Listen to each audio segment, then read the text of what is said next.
जी नमस्कार। नमस्कार सर। जी नमस्कार। शुरू कर रहा हूँ।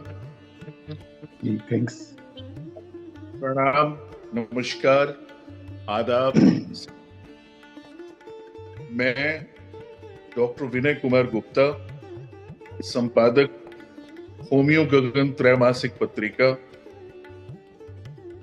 एएमटी ग्रुप के इस प्लेटफॉर्म पर भारतीय विद्यापीठ होम्योपैथिक मेडिकल कॉलेज के तत्वावधान में 31 जुलाई 2024 को माइंड टेक्निक के सुप्रसिद्ध चिकित्सक डॉक्टर एच.एस. मथारू द्वारा वेबिनार की गई थी, जिसमें हम लोगों ने डॉक्टर मथारू जी के अनुभवों को सुना था, सीखा था, लेकिन हम लोगों का मन तृप्त नहीं हुआ था। इसी क्रम में आज उस वेबिनार का शेष भाग अर्थात पार्ट 2 आयोजित किया गया है। आइए हम लोग डॉक्टर मथारू जी के अनुभवों को सुनकर लाभान्वित हों और इस माइंड टेक्निक को अपनाकर पीड़ित मानवता की सेवा में तत्पर हों। इस कड़ी में doctor Avnish Gupta, principal, Godhra homeopathic medical college, उनको मैं आमंत्रित करता हूं। कृपया वे अपने 2 शब्द रखें। धन्यवाद। नमस्कार। Thank you, Dr. Vinay Kumar Gupta sir. Yes, sir. Thank you. It is my great privilege to join this brilliant academic session by the Dr. H.S. Matharu sir, which in the previous of the lecture, some of the points which we have to discuss, but due to the time shortage remains, and it is also a, I suppose, good time to continue the Academy of the Mind Technique, their the views related to the homeopathic development, homeopathy. Dr. Matharu sir, he is a torch bearer of the homeopathic system. The Sehgal system, which is very easy, but in many places the persons does not know. So it is a opportunity to us to remove the shortcomings in our minds. They are the questions which will be removed, and we will be facilitated the knowledge of the Sehgal method by the Dr. H.S. Matharu sir. Thank you, Dr. Rasi, for the organizing such program, and I hope it will be also continue the next coming times. Thank you for calling to this program to me. Thank you very much. Namaskar. Thank you. अब मैं request करता हूं doctor Matharu sir से कि kindly वो हम लोगों को अपने ज्ञान का प्रसार हम लोग करें और हम लोग उससे लाभान्वित हों। Doctor Matharu sir, please. Thanks everyone. Am I audible and visible? Yes, sir. Yes sir, yes sir. हाँ, thank you sir, thank you. मुझे अच्छा लग रहा है हमारे बीच में इतने सूझवान व्यक्ति प्रिंसिपल साहब डॉक्टर विनय जी, जो खुद भी बहुत ही ज्यादा एक्सपीरियंस रखते हैं होम्योपैथी में, और प्रिंसिपल साहब भी जो स्टूडेंट्स को गाइड कर रहे हैं, पढ़ा रहे हैं, इतनी बड़ी रिस्पॉन्सिबिलिटी ले रहे हैं और खुद इस प्रोग्राम में आ रहे हैं। Is the greatness of both the personalities के एक शुभ कार्य के लिए हम एकत्रित होके एक दूसरे के साथ मिलके ये कार्य हम कर रहे हैं। मुझे अच्छा लग रहा है आप लोगों ने मुझे मौका दिया कि जो मैंने डॉक्टर सहगल साहब से सीखा, उनके वचनों को सुन के और सहगल स्कूल से जो सीखा मैंने, उसको जो मैं प्रैक्टिस में लेकर आया हूँ, वो मैं अपनी बात शेयर करने अब से जा रहा हूँ और मैं अपना एक्सपीरियंस ही बता रहा हूँ। आप इसको कोई टीचिंग का पार्ट ना समझें कि टीचिंग ये नहीं है, कि just only sharing my experience about the Sehgal method, जो मैंने कमाल सहगल सिस्टम में देखे, उनका चर्चा मैं आपके साथ अब आगे करूंगा। पहले भी हमने कोशिश की है बहुत बार कि जो जो मैंने इस सिस्टम के द्वारा सीखा है, जो मैंने प्राप्तियां की हैं, ताकि उसको सब में बांटा जाए, सब में शेयर किया जाए, ताकि हमारी आने वाली पीढ़ियां इस उत्तम जो मेथड है, जो हमें डॉक्टर एम.एल. सहगल सर ने दिया है, उससे वंचित ना रह जाए। यही हम सब लोगों का प्रयास है और यही प्रयास आगे जारी रहेगा। तो मैं ये चाहता हूं, ये सहगल सिस्टम के द्वारा एक्यूट इमरजेंसीज, बहुत ही क्रॉनिक केसेस जिनमें हम कभी सोच भी नहीं पा सकते, ऐसा ट्रीटमेंट पॉसिबल हो सकता है, वो हुआ है और हो रहा है। आशा है कि होगा भी। इसके लिए हमें एकजुटता चाहिए और हमें एक दूसरे का सहयोग चाहिए और एक बांटने की प्रवृत्ति हमारे सबके अंदर बहुत ही जरूरी है। अभी अभी 5-7 मिनट पहले मैं ज्वाइन इसलिए 2 मिनट लेट किया, कनाडा से फोन आया था मुझे, तो मैं उसी केस से स्टार्ट करूंगा। वैसे आज मैंने सोचा नहीं था कि वो केस मैं आपके साथ शेयर करूं, लेकिन मैं आज अभी उसी केस से शेयर करूंगा। वो बच्ची काफी देर से वहां पर रह रही है, अप्रोक्सीमेटली 3-4 साल से, और उनको एंग्जाइटी बहुत ज्यादा हो रही थी और पैनिक अटैक्स आ रहे थे। इतने ज्यादा पैनिक अटैक्स आते थे कि उसने घर से निकलना बंद कर दिया। और पहले वो अच्छी जॉब पे काम करती थी, वहां पर उसको इतना अच्छा रिस्पॉन्स था, इतनी अच्छी इनकम थी, वो सब कुछ छोड़ के उसको अपने घर में बैठ के अपने घर में ही छोटा मोटा काम, कोई होम वर्क जैसे ही करना पड़ा, वर्क फ्रॉम होम। तो इतनी पैनिक अटैक्स आते थे, इतनी एंग्जाइटी होती थी, सर्वाइकल इतना बढ़ गया था, बैक पेन बहुत ज्यादा था कि वो अपना काम भी नहीं कर पा रही थी। जब वो मेरे पास आई, जब मैं सरी में था, तब उसने मुझे बताया कि अंकल, मैं इतना परेशान हो गई हूँ।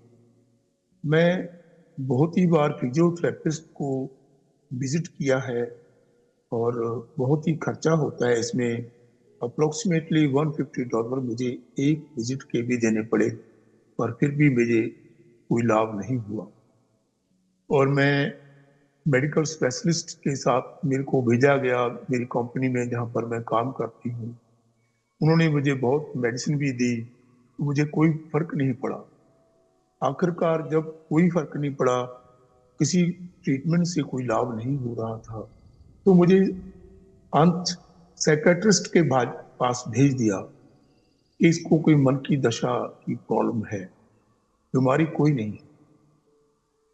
सर, जब मैं साइकेट्रिस्ट के पास जाती थी, मेरी मीटिंग होती थी, वो मेरे को बहुत बार काउंसलिंग भी किया उन्होंने, मुझे कोई फर्क नहीं पड़ा।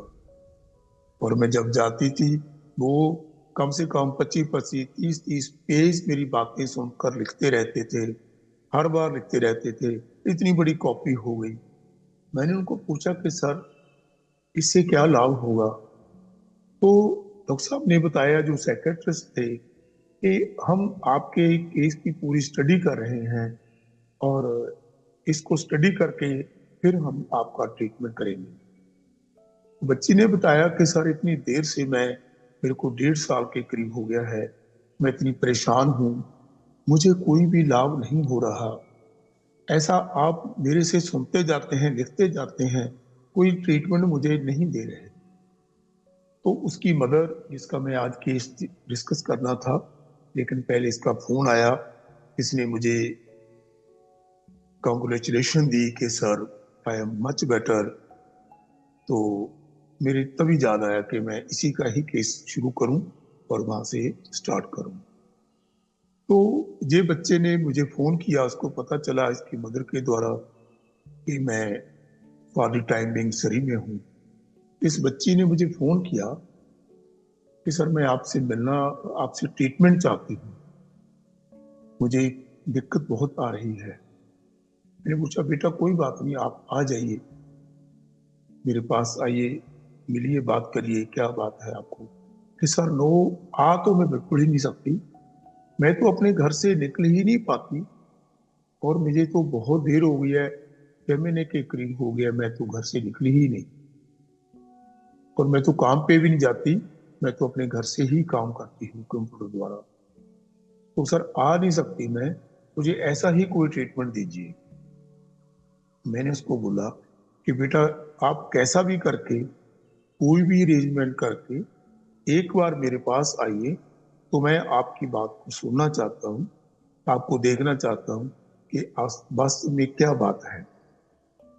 तो वो अपने साथ अपनी 2 फ्रेंड्स को लेकर के बड़ी मुश्किल से मेरे पास पहुंची, और आते ही उसने कहा, मेरे को बोला, सर, मैं बहुत मुश्किल से आपके पास पहुंची हूँ, आइंदा मुझे कभी बुलाना नहीं, ये मेरे लिए बहुत ही डिफिकल्ट है।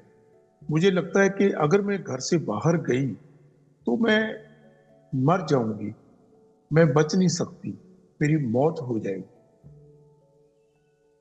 तो सर, इस बात से डर के मारे मैं कंप जाती हूँ, इतनी घबराहट होती है कि मैं सोच भी नहीं सकती। जब मैं घर में लेटी रहती हूँ, टेलीविजन देखती हूँ, बात करती हूँ, तो मैं कंफर्ट रहती हूँ, मुझे कोई दिक्कत नहीं होती। इतना ही केस था।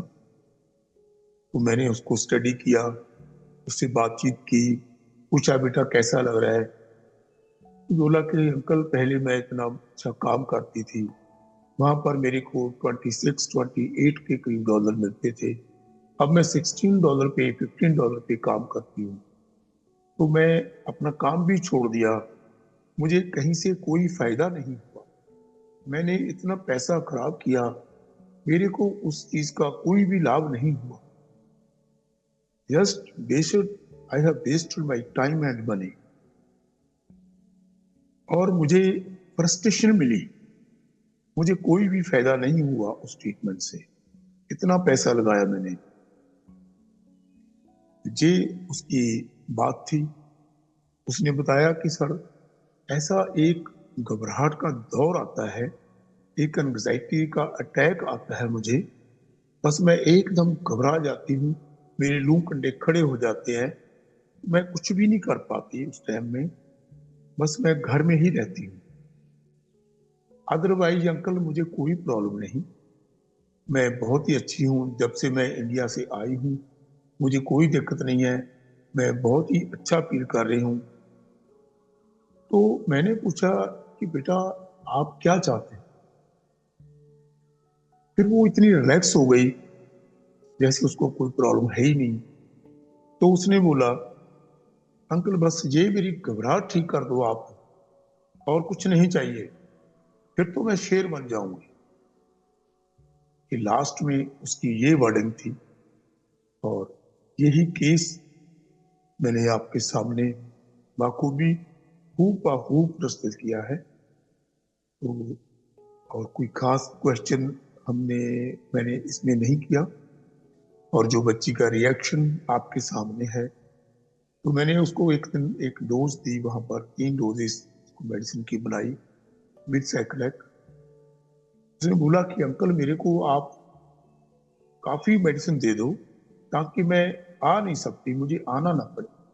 ये मेरे लिए सबसे बड़ी दुब्बर की बात है कि मैं घर से बाहर नहीं जा सकती। मैंने उसको बोला कि बेटा आप परसों मुझे फोन करना, मेडिसिन ले जाइए, मुझे बताना कि आपका क्या हाल है, क्योंकि मैंने सरी से जाना है ब्रम्पटन के लिए और मैं 3 दिन ही हूं यहाँ पे। तो आपने परसों तक मुझे बिल्कुल ही बता के जाना है और फोन करना अगर नहीं आ सकता। बोली सर ओके। तो मैं वेट कर रहा था परसों का दिन जब आया कि उस बच्ची का कोई फोन आएगा, मुझे बताएगी, क्योंकि नेक्स्ट डे मुझे डिपार्चर था मेरा ब्रम्पटन के लिए। तो अचानक ही मुझे कॉल आई उसी बच्ची की कि सर मैं नीचे आ गई हूँ। मैं ऊपर 32 मंजिल में रहता था।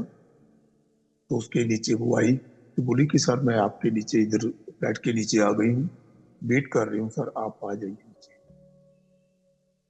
तो मैं उस बच्ची को देखा और मुझे हैरानी हुई इस बात की। तो मैंने उसको पूछा कि बेटा आप तो बोल रही थी कि मैं फोन ही करूंगी, मैं आ नहीं सकती। वो इतना हंस के इतना खुश होके बोली, मेरा भी मन खुश हो गया उस बात से कि सर कमाल हो गया, आपकी दवाई ने तो जादू कर दिया, मेरे अंदर ऐसा क्या भर दिया। मैं तो आज किसी को लेकर भी नहीं आई, मैं तो अकेली अपनी बस पे चढ़ के आ गई हूँ। मुझे तो 70% से ऊपर ठीक हो गया है। आपकी दवाई लेने के बाद मुझे तो इतनी घबराहट हुई थी, मैंने सोचा कि शायद मैंने गलती की होम्योपैथी की दवाई लेके। मैं तो पहले से भी ज्यादा मुश्किल में पड़ गई। और 15-20 मिनट के बाद में मुझे इतनी जोर से उल्टी आई, उसमें इतना स्मेल था, इतना म्यूकस था, मेरी छाती बिल्कुल हल्की हो गई। और मेरा पेट जो भरा पड़ा था वो भी एकदम काफी हल्का हो गया। और मॉर्निंग उठते ही मुझे एकदम इतना स्टूल पास हुआ जो मैं आज तक कंप्लेंट करती रहती थी कि मेरा पेट बड़ा हो गया, मेरा पेट भारी हो गया, मुझे सांस लेने में दिक्कत हो रही है। किसी भी मेडिसिन से फर्क नहीं पड़ा। सर 3 दिन में मेरा 2 किलो वेट कम हो गया। इतना उसका भारी लग रही थी देखने में, वेट ज्यादा था। वो मेरे सामने आके इतना खुश ऐसे करके बोली कि sir I am feeling quite better, quite okay, मुझे 70% से ऊपर आराम लग रहा है सर। अब मैं कहीं भी जा सकती हूँ, मैं कहीं भी काम कर सकती हूँ। ये एक डोज मैंने जो 3 उसमें डिवाइड करके दी, तो इन डोजेस का कमाल है।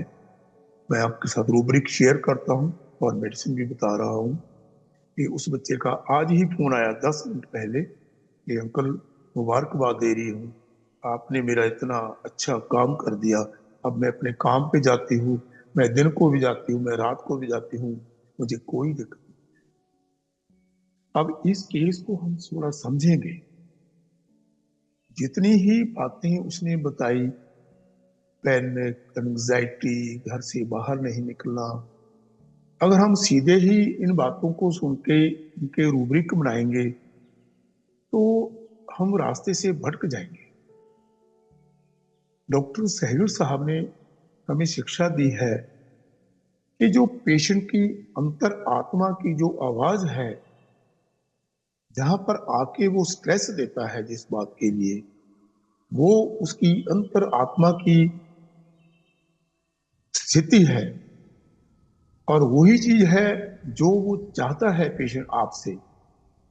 वो क्या था, लास्ट में उसने बोला था कि अंकल, अगर आप मेरी यही परेशानी दूर कर दो तो फिर तो मैं शेर बन जाएगा, मुझे कोई कमी नहीं। वैसे तो मैं बहुत ज्यादा ध्यान नहीं देती, जब मैं घर में होती तो मैं बेपरवाह होती, तो मुझे कोई दिक्कत नहीं।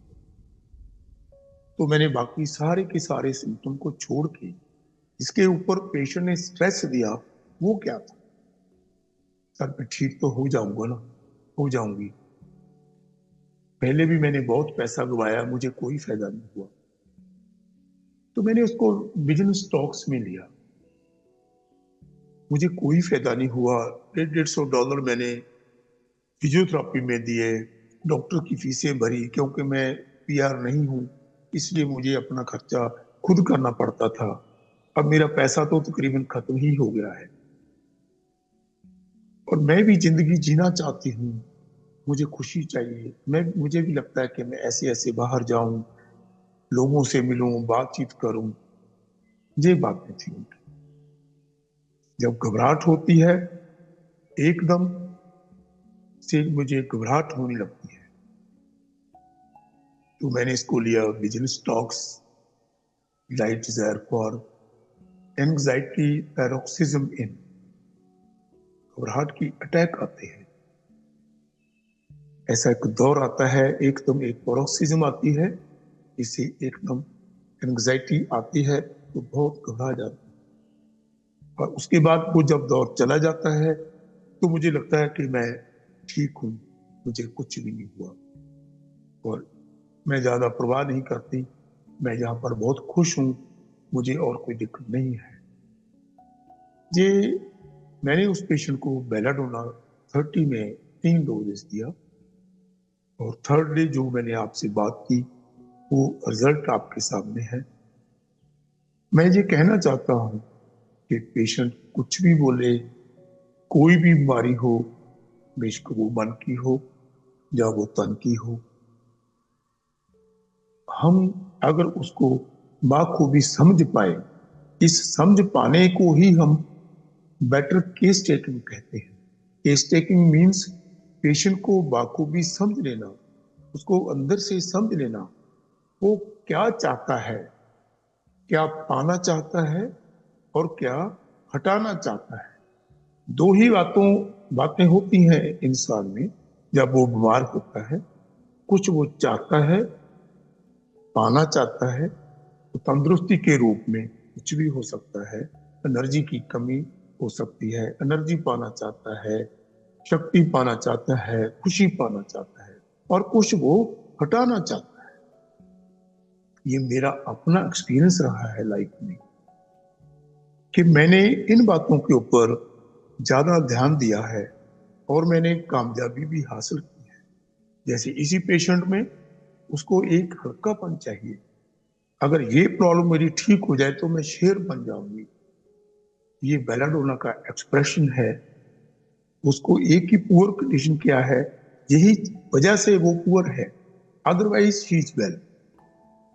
वो फेबुलस है, मैं इतना फिक्र नहीं करती, बस मेरी ये प्रॉब्लम ठीक हो जाए और सब ठीक है, लूजिंग वेल्थ। और इसमें मैंने बेलाडोना दिया, और आज तक भी पेशेंट ठीक है, कोई रेपिटेशन नहीं की, कुछ भी नहीं किया। तो अब मैं आगे उसकी मदर का केस आपके साथ शेयर करना चाहता हूं। ये केस बहुत देर पहले मेरे पास आया था, और इसने ही अपनी बच्ची को बोला था कि तेरे अंकल शरी में आ रहे हैं, आप उनसे मिलना। ये 47 के करीब औरत की एज है, और इसको ये बेलाडोना मेडिसिन मैंने बताया, चैट में लोग पूछ रहे हैं, मैंने बता दिया कि बेलाडोना की 3 डोजेस मैंने दी थी।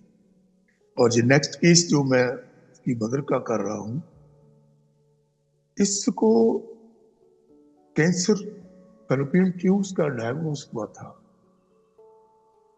तो उसके बाद ये इतनी चक्कर में पड़ी, हर आदमी को ऐसा होता है। जब कोई तकलीफ किसी को बता दी जाए कि आपको कैंसर हो गया, हर आदमी घबरा जाता है। बड़े से बड़ा कॉन्फिडेंस रखने वाला आदमी भी घबरा जाता है। वो तो एक औरत है बेचारी, सिंपल काम करने वाली, उसको लगा कि अब क्या होगा। वो बड़े कैंसर हॉस्पिटल में भी गई, उनको केमोथेरेपी के लिए बोला गया और ऑपरेशन के लिए बोला गया, और बहुत देर उसको मेडिसिन भी दी, तो भी वो ठीक नहीं हो पाई। और बड़े बड़े हॉस्पिटल से उसने अपना ट्रीटमेंट लिया। वो 1.5 साल के करीब वो ट्रीटमेंट वो चलता रहा, उसको बिल्कुल भी फर्क नहीं पड़ा। और उसने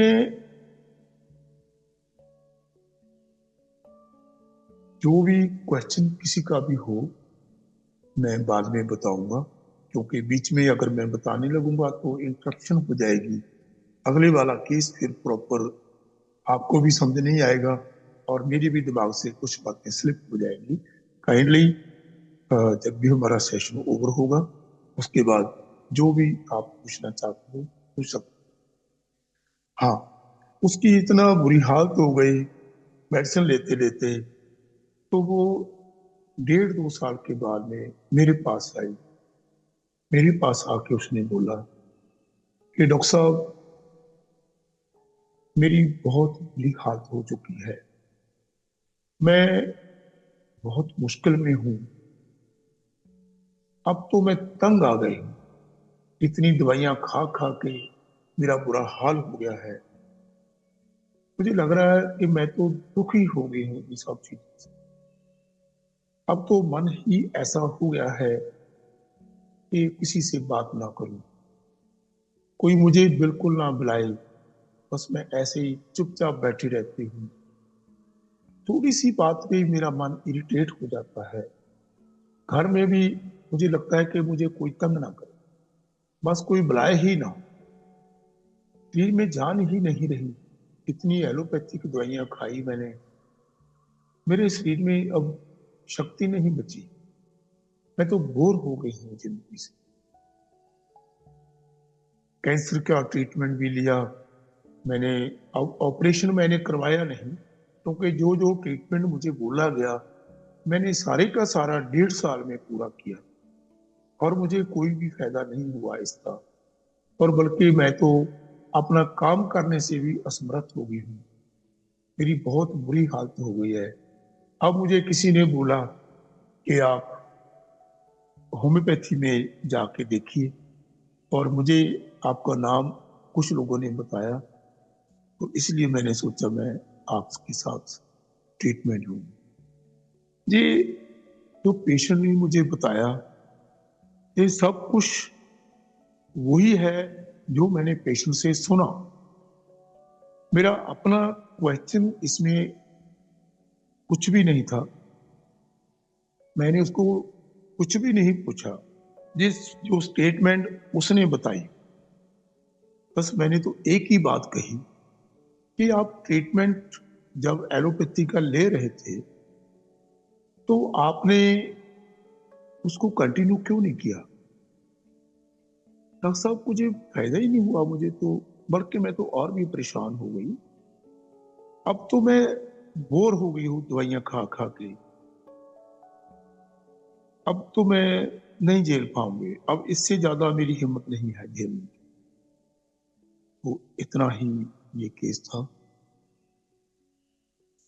और इस पेशेंट ने जो एक्सप्रेशन दिया, आप सब लोग समझ पाए होंगे कि मैंने क्या लिया हो।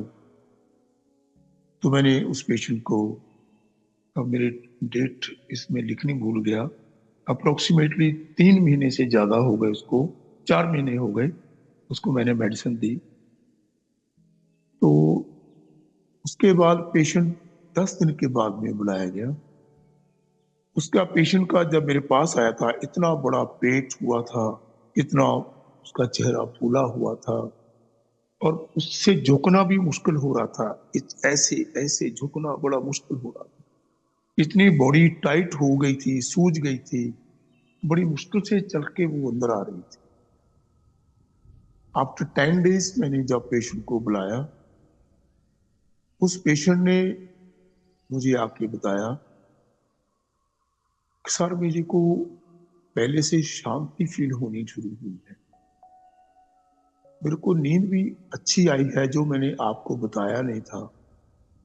मुझे नींद अच्छी नहीं आ रही थी, अब मुझे नींद भी ठीक आ रही है। सबसे ज्यादा जो मुझे फायदा हुआ वो मैं झुक नहीं सकती थी, मेरा पेट बीच में फंस जाता था, तो वह बहुत मुश्किल होता था। अब मैं झुक रही हूँ, अब मुझे लग रहा है कि मैं झुक पाऊंगी, अपने हाथ पैर ऐसे ऐसे इनको ऐसे हिला सकती हूँ। पहले तो इसको हिलाते ही मुझे ऐसे तकलीफ होती थी, ऐसा पूरा शरीर जकड़ा हुआ था। अब बॉडी में थोड़ा रिलैक्सेशन आया है, मैं पहले से 15-20% ठीक फील कर रही हूँ। ये आफ्टर 10 डेज की रिपोर्ट है। और फिर मैंने 10 दिन के बाद पेशेंट को बुलाया। उस दिन पेशेंट ने बताया कि डॉक्टर साहब मेरा आने का आपके पास मन नहीं था, क्योंकि मुझे परेशानी बहुत हो गई इस हफ्ते में। आपको क्या परेशानी हुई, मैंने पूछा उनसे। सर मुझे लूज मोशन इतने ज्यादा लग गए, मैं तो मरने वाली हो गई। एक दिन में मेरा तो 5-5, 6 से 8-8 स्टूल आने लगे। जब मैं लेटरिन जाती थी तो एकदम पेट खाली हो जाता था।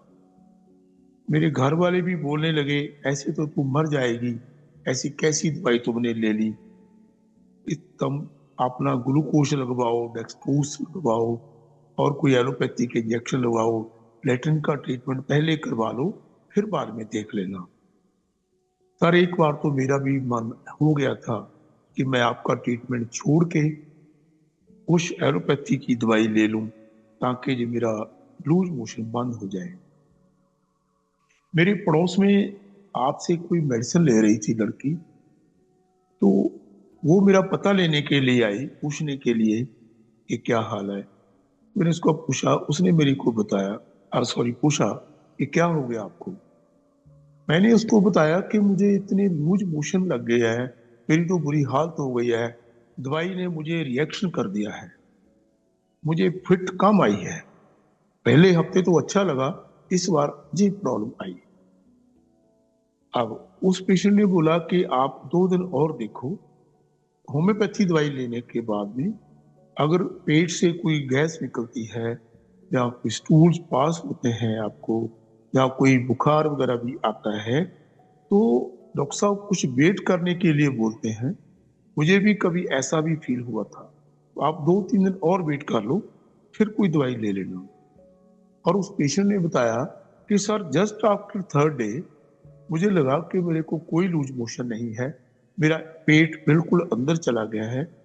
अब तो मैं काफी चलने फिरने लगी हूँ, मैं अपना घर का काम करने लगी हूँ। अब इस बार तो मैं गलती कर देती अगर मैं कोई दवाई ले लेती। तो परमात्मा ने अच्छा किया कि मैंने कोई मेडिसिन नहीं ली। आज मुझे बहुत अच्छा लग रहा है।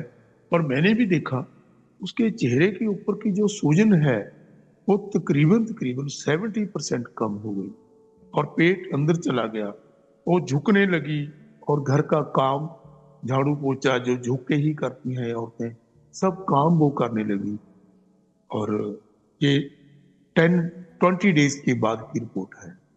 आफ्टर 30 डेज जब वो पेशेंट मेरे पास आई, उसने बोला कि सर अब तो मेरे को ये लग रहा है कि मेरे को तो कोई बीमारी ही नहीं, अब मेरे को लगता है कि कैंसर मेरे को होगा ही नहीं। शायद उन्होंने ऐसे ही बोल दिया। मैं तो आपकी दवाई से 70% से ऊपर ठीक हो गई हूँ। अगर कैंसर होता तो इतनी जल्दी ठीक कैसे हो सकता था। तो वो पेशेंट बेटर फील किया उसने। और फोर्थ जब 40 डेज के बाद में, 30 डेज के बाद में उस पेशेंट को बुलाया गया, सॉरी इस बार उसको 20 दिन की दवाई दी। पेशेंट ने बोला कि मुझे कहीं जाना है सर, आप मेरे को 20 दिन की मेडिसिन दो।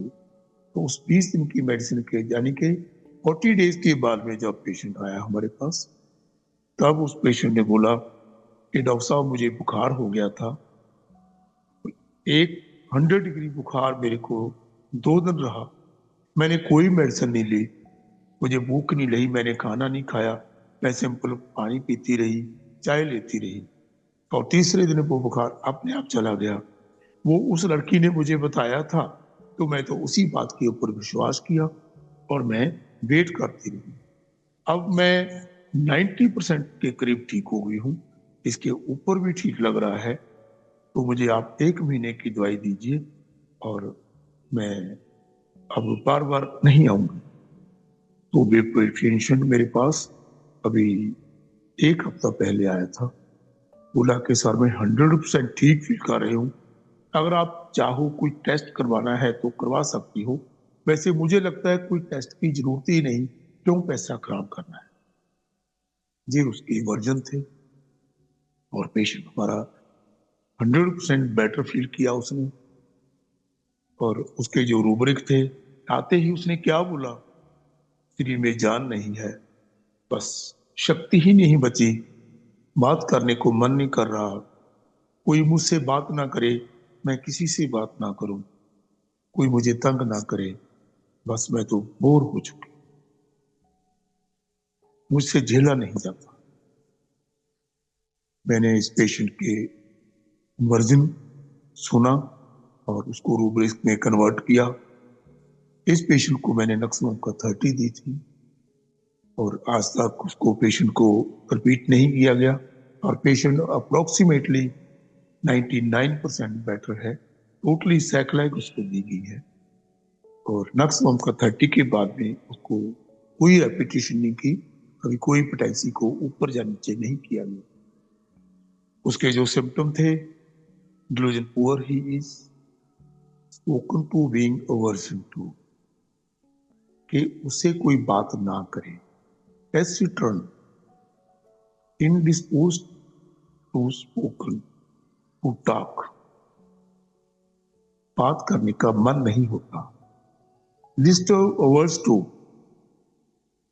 कि कोई मुझे तंग ना करे, बुलाए ना, डिस्टर्ब ना करे, मैं तो बोर हो चुकी हूँ, तंग आ चुकी हूँ दवाइयां खा खा के। एनवाई, ये 5 रूब्रिक मैंने बनाए और इसके नक्सलों का 30 का जी केस था और ये बखूबी बहुत ही कमाल का केस ठीक हुआ और पेशेंट 100% बेटर है। मैं इसमें एक बात ऐड करनी चाहूंगा कि हमें घबराहट हो जाती है कभी कभी पेशेंट की डायग्नोसिस को लेके। मैं ये नहीं कभी कहता कि डायग्नोसिस की कोई इंपॉर्टेंस नहीं है, बट हमारी सिलेक्शन में उसकी इंपॉर्टेंस इतनी नहीं है, क्योंकि हम डिजीज को तो ठीक करते नहीं, हम तो पेशेंट को देखते हैं। पेशेंट को जो अल्टर स्टेट है उसकी, जो उसकी ओरिजिनल स्टेट के बाद में अल्टरेशन हुई, उसको हम मद्देनजर रखते हुए उसका हम ट्रीटमेंट करते हैं। होम्योपैथी में ये शिक्षा दी गई है कि जो ट्रीटमेंट है वो सेंटर टू पेरिफेरी होना चाहिए, बट बहुत देर से भूल हो रही थी। ये सिलेक्शन करने वक्त सेंटर को तकरीबन बुला दिया जाता है, बाकी सबों चीजों को मद्देनजर रखा जाता है। हम सेंटर को कैसे भूलते हैं? जैसे पेशेंट बोलता है मुझे ये हो रहा है, वो तकलीफ हो रही है, वो हो रही है, अंत में जाके जैसे पहले उस बच्ची ने बोला, इतने सिम्टम बोल के बोला कि मुझे तो बस यही चीज हो जाए, मैं ठीक हो जाऊं, वो सेंटर है, वो उसका मन है, वो उसकी एक्टिव स्टेट ऑफ माइंड है। जैसे इस औरत ने बोला मैं तो तंग आए हूं, अब सुकून चाहिए मुझे, अब ये मेडिसिन मैं नहीं ले पाती, अब इनसे छुटकारा चाहिए, बस मुझे शांति चाहिए। ये उसकी सेंटर की आवाज है। अब जब पेशेंट ठीक होगा तो जो आपने सेंटर के सिम्टम लिए वो पहले ठीक होंगे, पेरिफेरी उसके साथ में ठीक होती जाएगी। मैं ये नहीं कहता कि सेंटर ही ठीक होगा, पेरिफेरी क्या है, जो उसने सिम्टम बताए, पेट भारी है, सिर भारी है, वहां से जकड़ा हुआ है, सोरिज है, स्वेलन है, पेट में गड़बड़ रहती है, स्टूल पास नहीं होता, नींद नहीं आती, ये सब चीजें पेरिफेरी में आती। और ये भी एक बात है, these both things are directly proportional to each other. Periphery में अगर अंतर आएगा तो सेंटर में आएगा, अगर पेरिफेरी में कोई इंप्रूवमेंट नहीं आएगी तो सेंटर भी ठीक नहीं हो सकता। क्यों? सेंटर तो पेरिफेरी को ही डिनोट कर रहा है। बॉडी में जो भी उथल फुथल हो रहा है, जो भी दिक्कतें आ रही हैं, सेंटर तो हमें बता रहा है। जो सेंटर की डिस्टरबेंस है वो हमें बता रही है कि इसमें क्या गड़बड़ हो रही है। हाँ, उस बताने से जब हम उसका ट्रीटमेंट करते हैं, जो हमें सहगल साहब ने बताया कि जो यूजुअल कॉमन सिम्टम है, पेशेंट की प्रेजेंट स्टेट ऑफ माइंड है, उसकी परसिस्टेंसी है, प्रोडोमिनेंसी है, जब उसको हम मद्देनजर रख के ट्रीटमेंट करते हैं तो उसके सारे के सारे फिजिकल सिम्टम ठीक होने जाते हैं। तो ये मेरा सेकंड केस था। मैं उसके बाद और केस आपके साथ डिस्कस करूंगा और कुछ रूब्रिक भी हम बात करेंगे आज, और एक दो और केस चाहूंगा मैं बात करनी आपसे। हाँ, एक ये बड़ा छोटा सा केस मैं आपको बताऊं, एक अक्यूट इमरजेंसी का केस है। ये पेशेंट मेरे पास आया कि डॉक्टर साहब मुझे ठीक कर दीजिए, अब जल्दी ठीक होना चाहता हूं कि मैं मेरे को इतना जुकाम हो गया है, इतनी परेशानी हो गई है, इतनी छींकें आ रही हैं, नाक से पानी बह रहा है, मुझे जल्दी ठीक होना है डॉक्टर साहब, मुझे लग रहा है कोई तकलीफ मेरी बढ़ ना जाए। और कुछ मैंने पूछा उसको, और क्या बात है, आप ठीक डॉक्टर साहब आज ही शाम को ही मुझे ठीक कर दो, मुझे आज पार्टी में जाना है, वहां लोग आएंगे, वहां मुझे पहुंचना बहुत जरूरी है। मैंने एक बात पूछी उस पेशेंट से कि आप इतनी जल्दी ठीक होने की क्यों बात कर रहे हो? पेशेंट ने बोला कि डॉक्टर साहब वहां इतने लोग होंगे, इतने लोग आएंगे, तो क्या मैं नहीं चाहता हूं कि मुझे कोई ऐसा देखे कि मुझे जुकाम हुआ है, मैं नाक को हाथ लगा रहा हूं, और लोग क्या सोचेंगे मेरे बारे में, क्या कहेंगे, इसको इतना जुकाम हुआ है, इसको क्या हुआ है, मेरे को गंदा लगता है।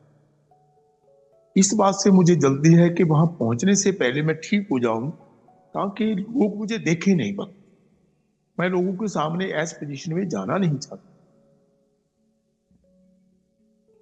देखो, देखने में तो लगता है कि भाई कैरिडियाई टू बी फास्ट है, इम्पेशंस है, और बड़े सिम्टम लगते हैं, जल्दी ठीक हो जाऊं, अब झेल नहीं सकता, और आगे बढ़ना नहीं चाहिए, एक्स्ट्रावेगेंसी भी लग रही है। लेकिन मैंने इन सबों बातों को छोड़ दिया।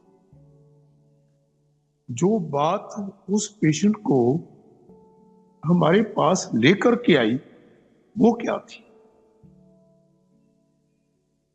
वो ये थी कि उसको वहां पार्टी में उपस्थित होना है, वहां पर लोग होंगे, वो क्या सोचेंगे और वो मुझे देखेंगे। मैं नहीं चाहता, मुझे इस कंडीशन, मुझे गंदा सा लगता है कि मैं नाक को हाथ लगाऊं तो वो मेरे को देखे नहीं, मैं नहीं दिखाना चाहता, और तकलीफ मेरी बढ़ ना जाए, कहीं और मुश्किल ना हो जाए, मेरे को ऐसे ही ठीक कर। तो मैंने उसको मेडिसिन दी, वो काफी बुरी हालत में था। उस पेशेंट को बोला कि आप 15 मिनट तो बैठ ही जाइए मेरे पास, आपने तो शाम को जाना है, अभी आप बैठ जाइए थोड़ी देर।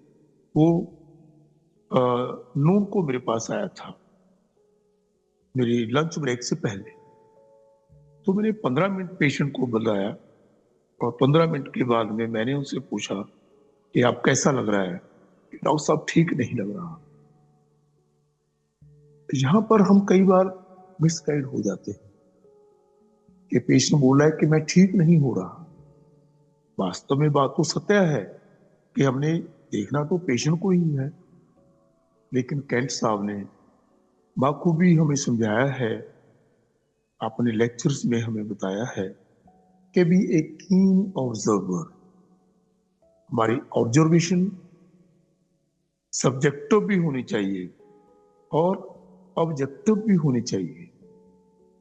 हमारी आंख कान नाक सब खुला होना चाहिए। तो मैंने उसके चेहरे को देखा, मुझे लगा कि there is some change in his face. उसके चेहरे से वो उतनी अगुनी नहीं लग रही है। तो मैंने असिस्टेंट को बोला कि एक और डोज डाल दीजिए और आफ्टर 15 मिनट्स उसको बुलाइए। तो 15 मिनट के बाद मैं उस पेशेंट को पूछा, "हाँ, अब ठीक लग रहा है, अब मुझे काफी अच्छा लग रहा है।"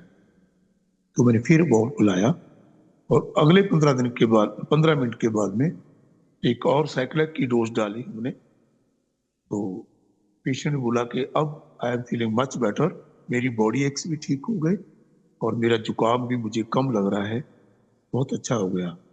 अब मेरा एक और पेशेंट है, उसको भी देख लीजिए। चलो उसको मैं डिस्कस नहीं करूंगा आपके साथ, लेकिन ये पेशेंट को मैंने क्या दिया, कैसे समझा, वो मैं आपके साथ बात कर रहा हूँ। फर्स्ट ऑफ ऑल क्या पेशेंट कह रहा था, डॉक्टर साहब मैं बहुत ध्यान रखता हूँ कि मैं तो ठंडा पानी भी नहीं पीता, मैं तो कवर करके रखता हूँ, कहीं मेरे को तकलीफ ज्यादा ना बढ़े और तकलीफ ना हो जाए। तो मैंने इसको केयरफुलनेस में लिया। बिल्कुल सही, केयरफुलनेस, बच बच के, संभल संभल के, ध्यान पूर्वक कार्य को करना, ये केयरफुलनेस है। क्यों कर रहा है? सफरिंग का डर है उसको कि तकलीफ ज्यादा हो जाएगी और तकलीफ से डर के मारे फूंक फूंक के चलता है, बच बच के चलता है। ठंडा पानी नहीं पीता, ठंडी हवा में नहीं जाता, नाक को कवर करके रखता है। ये उसको सफरिंग का डर था इसलिए। और आगे का डर क्या है? उधर जाऊंगा तो लोग क्या बोलेंगे, और क्या बोलेंगे, क्यों बोलेंगे? कि वो देखेंगे मुझे जुकाम हो गया है तो क्या बोलेंगे, तो मुझे देख ही ना पाए, ऐसा कुछ treatment. Fear suffering of, fear opinion of others, fear observe of her condition being. तो मुझे ये सिम्टम्स को मैंने पकड़ा और उसकी स्थिति को समझने की कोशिश की, क्योंकि उसका मन ये था, उसका फास्ट का मन क्यों था? वो फास्ट को फास्ट मैंने इसलिए नहीं लिया कि फास्ट के पीछे एक और बड़ा रीजन था कि मुझे पार्टी अटेंड करनी है, वहां पर वो मुझे देख ना पाए, कि वो कुछ बोले ना मेरी प्रति, तब मैं जल्दी ठीक होना चाहता हूँ। इसलिए मैंने उसको ये 4 रूब्रिक्स दिए: carefulness, fear suffering of, fear opinion of others, fear observe of her condition being. Criteria of 30 मैंने उस पेशेंट को दिया और बखूबी कमाल विद इन 35 मिनट्स पेशेंट बहुत ही अच्छा होके चला गया। और अपने पास टाइम कितना है और आगे का सेशन कैसे प्लान करना है, अगर कोई बोलेगा तो रूब्रिक्स स्टडी करना है या और केस बताऊं या कुछ और बैच के बारे में बताऊं या कोई क्वेश्चन आंसर करने हैं, वो आप मुझे बताइए। फर्दर कैसे कंटिन्यू करूं, नहीं तो आगे केस करता हूं। तो आप सुनिए, बताइए क्या करना है आपने। केस और सर दीजिए। और केस करूं? Sir rubrics. Yes sir, sir हाँ जी, रूब्रिक करनी है या केस करूं? Sir rubrics. रूब्रिक्स करें? अच्छा, तो सर केस नहीं केस करूं के क्या? साथ में सर रूब्रिक आपने दीजिए। एक सेशन हाँ जी, आपने एक सेशन में रूब्रिक स्टार्ट कराए थे सर, के जो बहुत कॉमन यूज होते हैं, कुछ आपने कवर कराए थे, तो हाँ उसी हाँ हाँ, सिलसिले चलो को सर उसी को थोड़ा सा कंटिन्यू बढ़ा दें कर आगे लेते हैं। काइंडली। राइट राइट, उसी को कंटिन्यू करते हैं। आज के केस फिर इतने ही करते हैं, जो बाकी बचे हुए केस हैं जो मैंने आज के लिए तैयार किए थे, उसको फिर हम कभी नेक्स्ट मौका मिला इकट्ठे बैठने का तो हम बात करेंगे। राइट, तो आज के लिए ये केस जो हैं हम यहीं पर करते हैं। और कुछ रूब्रिक्स जो मैंने उस हमने ब्रम्पटन सेमिनार के दिन मैंने बात की थी आपसे, जो बहुत ही बार जो कॉमन यूज होते हैं, कॉमन प्रैक्टिस में हम उनको यूज करते हैं, वो उनके बारे में हम आज बात कर लेते हैं। उसके बाद में कुछ थोड़ी सी बात हम बैच के बारे में करेंगे। मुझे बार बार मैसेज मिला है कि थोड़ा सा बैच के बारे में बात की जाए, तो अभी हम शुरू करते हैं उसको। तो मैंने इसके लिए उस दिन सोचा था कि अप्रोक्सीमेटली 30 और 30 से ऊपर के कुछ रूब्रिक्स हैं, इसको हम रूटीन में देखते हैं। तो वो ऐसे रूब्रिक्स के हैं जो हर रोज काम आने वाले बहुत से पेशेंट्स में काम आते हैं। मान लीजिए clinging to persons and furnitures, ये बड़ा काम का रूब्रिक है और कॉमनली हम इसको देखते हैं। क्लिंगिंग होता क्या है? किसी के साथ हो जाना, किसी का साथ लेने पे मजबूर होती है अंदर की स्थिति, तब उसको वो पकड़ता रहे, उसका सहारा ढूंढता है आदमी, तो उसके साथ क्लिंग हो जाता है, चिपक जाता है उसके साथ, उसको पकड़ लेता है। वो कोई भी चीज हो सकती है। हमारे रूब्रिक में लिखा है क्लिंगिंग टू पर्सन और फर्नीचर। कोई भी चीज, फर्नीचर मीन्स कोई जानदार चीज भी हो सकती है, और पर्सन कोई बेजान चीज भी हो सकती है। किसी भी चीज का सहारा वो हो सकता है। जनरली बच्चों में क्या होता है, ऐसा क्लिंगिंग बहुत ज्यादा हम देखते हैं कि बच्चे मदर के साथ क्लिंग करते हैं। कोई भी बीमारी में मदर के पास ही रहना चाहते हैं, उसका हाथ नहीं छोड़ते, उसके आगे नहीं, उसको आगे नहीं जाने देते, कोई काम नहीं करने देते। उसके आगे अलग से वर्जन होंगे, वो हम कभी डिस्कस बाद में करेंगे। लेकिन क्लिंगिंग वाला जो रूब्रिक है, ये बहुत ही काम आने वाला और हर रोज रोजमर्रा की प्रैक्टिस में बच्चों में खास करके देखते हैं। ये बड़ों में भी आता है, ये नहीं है कि बच्चों में ही होता है, बड़ों में भी किसी एक की कंपनी को बहुत ज्यादा पसंद करना और उसी की कंपनी में बेटर फील करना और उसी की कंपनी की इच्छा होनी, ये क्लिंगिंग बड़ों में भी और छोटों में भी आता है। इसमें कॉमन जो मेडिसिन जैसे जलसीमियम है, आर्सेनिक है, बिस्मथ है, common medicine according to situation, जैसे क्लिंगिंग की परिस्थितियां बदलती जाएंगी तो मेडिसिन भी चेंज होती जाएंगी। तो आज तो मैं सिर्फ नाम ही बताऊंगा, काइंडली इन रूब्रिक्स को नोट करिएगा। नेक्स्ट टाइम हम एक एक रूब्रिक की पूरी स्टडी करेंगे और उसमें जितनी भी मेडिसिन है सबको हम सोचेंगे। तो और आज के समय में एक बड़ा rubric longing repose and tranquillity का, तकरीबन भागदौड़ की दुनिया में ज्यादा तो लोग परेशान रहते हैं और परेशानी की वजह कोई भी हो सकती है और परेशानी की वजह बीमारी भी हो सकती है, जो रोजमर्रा के कामकाज है वो भी हो सकते हैं, कोई सामाजिक परेशानी, कोई बिजनेस की परेशानी, कोई फैमिली की परेशानी, कोई बीमारी की परेशानी। वो किसी भी बीमारी से पीड़ित हो, कुछ भी हो, अगर पेशेंट आपके पास ये कहता है बस मुझे शांति चाहिए, मैं चाहता हूं कि मेरा मन शांत हो जाए, तो ये रूब्रिक हम वहां पर लगाते हैं। Longing repose and quiet wants to be, repose and tranquillity desires and longing repose and tranquillity desires. ये लॉन्गिंग क्या होती है? एक इच्छा है, एक अंदर की बड़ी इच्छा होती है, बस अब तो मन चाहता है कि शांति मिल जाए, ये लॉन्गिंग है। रिपोज एंड ट्रैंक्विलिटी है। और जो पहले भी मैंने डिस्कस किया था एक और रूब्रिक, शायद मैंने नहीं बताया, delirium blames for his police. अक्सर ही हमें जिंदगी में बहुत बड़े काम हम करते हैं, भूल चूक होती रहती है, हर इंसान से कोई ना कोई भूल होती है। जब उस भूल का असर उस इंसान के ऊपर बहुत ज्यादा पड़ता है, उसको ये लगता है कि जब इसी मेरी भूल ने मेरे को परेशान कर दिया, जो मेरी बर्बादी की जड़ मेरी इसी भूल के कारण हुई है, तो हम ये रूब्रिक लेते हैं अक्सर कि मैंने ये खाकर ऐसा अपने आप को खराब किया, मैंने नशा किया, मैंने ये किया, मैंने वो किया। उस गलत करने की वजह से, गलत खाने की वजह से, गलत सोचने की वजह से, गलत कोई एक्शन करने की वजह से, कुछ भी मैंने जो गलत किया जिसमें आदमी अपने आप को ब्लेम करता है कि मैं ही इस चीज का कसूरवार हूं, तो उसमें ये रूब्रिक फिट आता है। Delirium blames himself for his Foley. मैंने ये गलती की तब मुझे ये सजा मिली।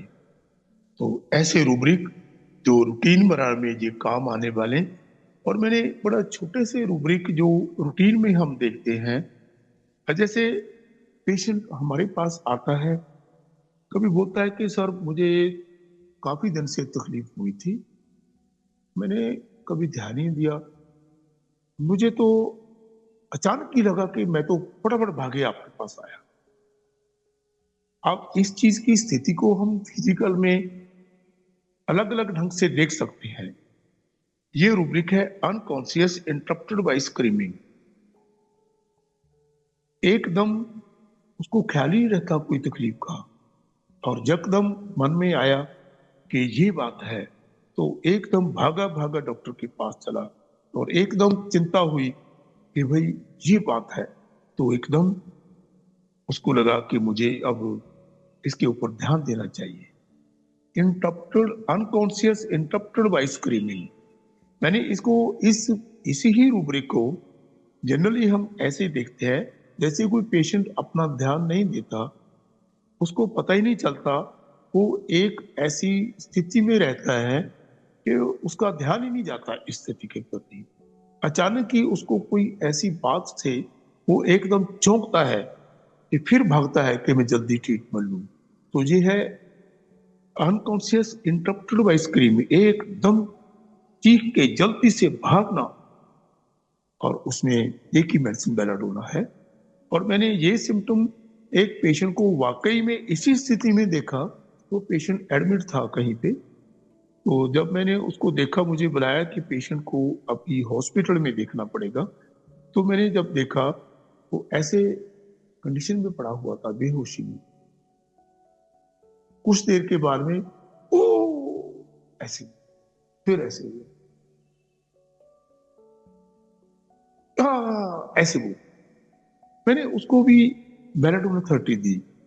उस पेशेंट में मराइकुलस इंप्रूवमेंट आया, और वो पेशेंट उस स्थिति से आईसीयू में रखा हुआ था, उस स्थिति से शाम तक ही बाहर हो गया। ये अनइंटरप्टेड बाय स्क्रीमिंग बड़ा प्यारा रूब्रिक है और बहुत बार काम आता है। ये जरूरी नहीं है कि ऐसा ही पेशेंट जो मैंने अभी बताया, इन पेशेंट यही पेशेंट आपको दिखे।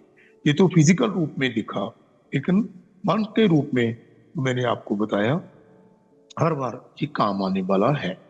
एक और छोटा सा rubric, torments everyone with his complaints. कि पेशेंट, ऐसे पेशेंट की हैबिट्स घर में कभी हम देखते हैं, किसी पेशेंट की, किसी परिवार मेंबर की इतनी हालत होती है और उसका स्वभाव बन जाता है कि वो बार बार बोलता रहता है कि मुझे ये हो गया, देखो मुझे कितना टेम्परेचर हो गया, देखो मुझे ये हो गया, इधर सूजन आ गई है, इधर खारिश हो गई है, इधर ये हो गया। और पूरा दिन वो दूसरों को अपनी कंप्लेंट के द्वारा टॉर्चर करता रहता है, और बिस्तरे में पड़ा रहता है कि लगता है कि पड़ा भी रहता है, वीकनेस हो गई है, काम नहीं होता, लेकिन फिर भी टॉर्चर करता रहता है। मुझे ये हो गया, मुझे ये दे दो, मुझे वो हो गया, मुझे ये करो, वो करो। कंटिन्यूस उसकी कंप्लेंट्स कभी खत्म ही नहीं होती। उसको मैंने इस रूब्रिक्स में डालता हूं। अक्सर ऐसे पेशेंट हमारे पास बहुत आते रहते हैं, टॉर्मेंट्स एवरीवन विद हिज कंप्लेंट्स। और 2-4 पेशेंट मेरे पास ऐसे ही आए, और उनमें सोराइनम ने बहुत अच्छा काम किया। बेल्जाइड फोरमेनिन, delusion poor and torments everyone with his complaints. ये बड़ा कमाल का रूब्रिक है, बड़ा भूला बिसरा रूब्रिक है, बहुत कम लोग इसको यूज करते हैं, लेकिन ये रोजमर्रा में काम आने वाला बहुत ही अच्छा रूब्रिक है। और एक और रूब्रिक मैं जो आपके साथ शायद पहले डिस्कस हुआ है कि नहीं हुआ, पर मैं करता हूं कि पेशेंट कभी इतनी बुरी हालत में आता है हमारे पास, सिंपल ऐसा ही बोलता है मुझे कुछ नहीं हुआ। वो उसकी वजह क्या है, किस वजह से बोलता है, फिर उसकी दवाइयां अलग अलग आ जाएंगी। डर के मारे बोलता है, कोई इंजेक्शन का डर है, किसी को ऑपरेशन का डर है, किसी को कोई डर है, किसी को। एक पेशेंट मैंने देखा था, उसको मैंने पूछा कि क्या हुआ, कि सर कुछ नहीं हुआ, मैं तो ठीक हूं। अरे अगर ठीक हो तो बिस्तर पे क्यों पड़े हो? बोले डॉक्टर साहब नहीं कोई ऐसी बात नहीं है। जब उसका अटेंडेंट उसको छोड़ करके चले गए, मैं अकेला उसके पास था। डॉक्टर साहब बात ये है, अगर जी मैं इसको बोल देता हूं ना कि मैं ठीक हूं, तो जो ना मेरे को कुछ नहीं देंगे। मुझे थोड़ा सा कंफर्ट में रहता हूं मैं, इसी वजह से मैं तो बोल देता हूं मुझे कुछ नहीं चाहिए। ये तो मुझे 8 दवाइयां देंगे, इंजेक्शन लगवाएंगे, और मुझे खाने पीने का भी कुछ नहीं देंगे। उसको खाने पीने का लालच, उसी वजह से वो ऐसे पड़ा रहता है और सेवा करवाता है, बोलता है मैं तो ठीक ठाक। Well says he is very very sick. ये जरूरी नहीं है यही वर्जन हो, ये तो एक ही वर्जन है। कभी हाई टेम्परेचर में हम देखते हैं कि पेशेंट, मैंने बहुत बार देखा है, पूछना पेशेंट से कुछ नहीं हुआ, जस्ट बेहोशी जैसे लगता है, बोलता है पेशेंट सर कुछ नहीं हुआ, बस लेटे रहने को मन करता है। ऐसे वर्जन, ऐसा ये रूब्रिक जो बहुत ही काम आने वाला और बहुत ही बार काम आता है ये rubric. Well says he is when very sick. और कुछ रूब्रिक मैं और आपके साथ डिस्कस कर रहा हूं। ये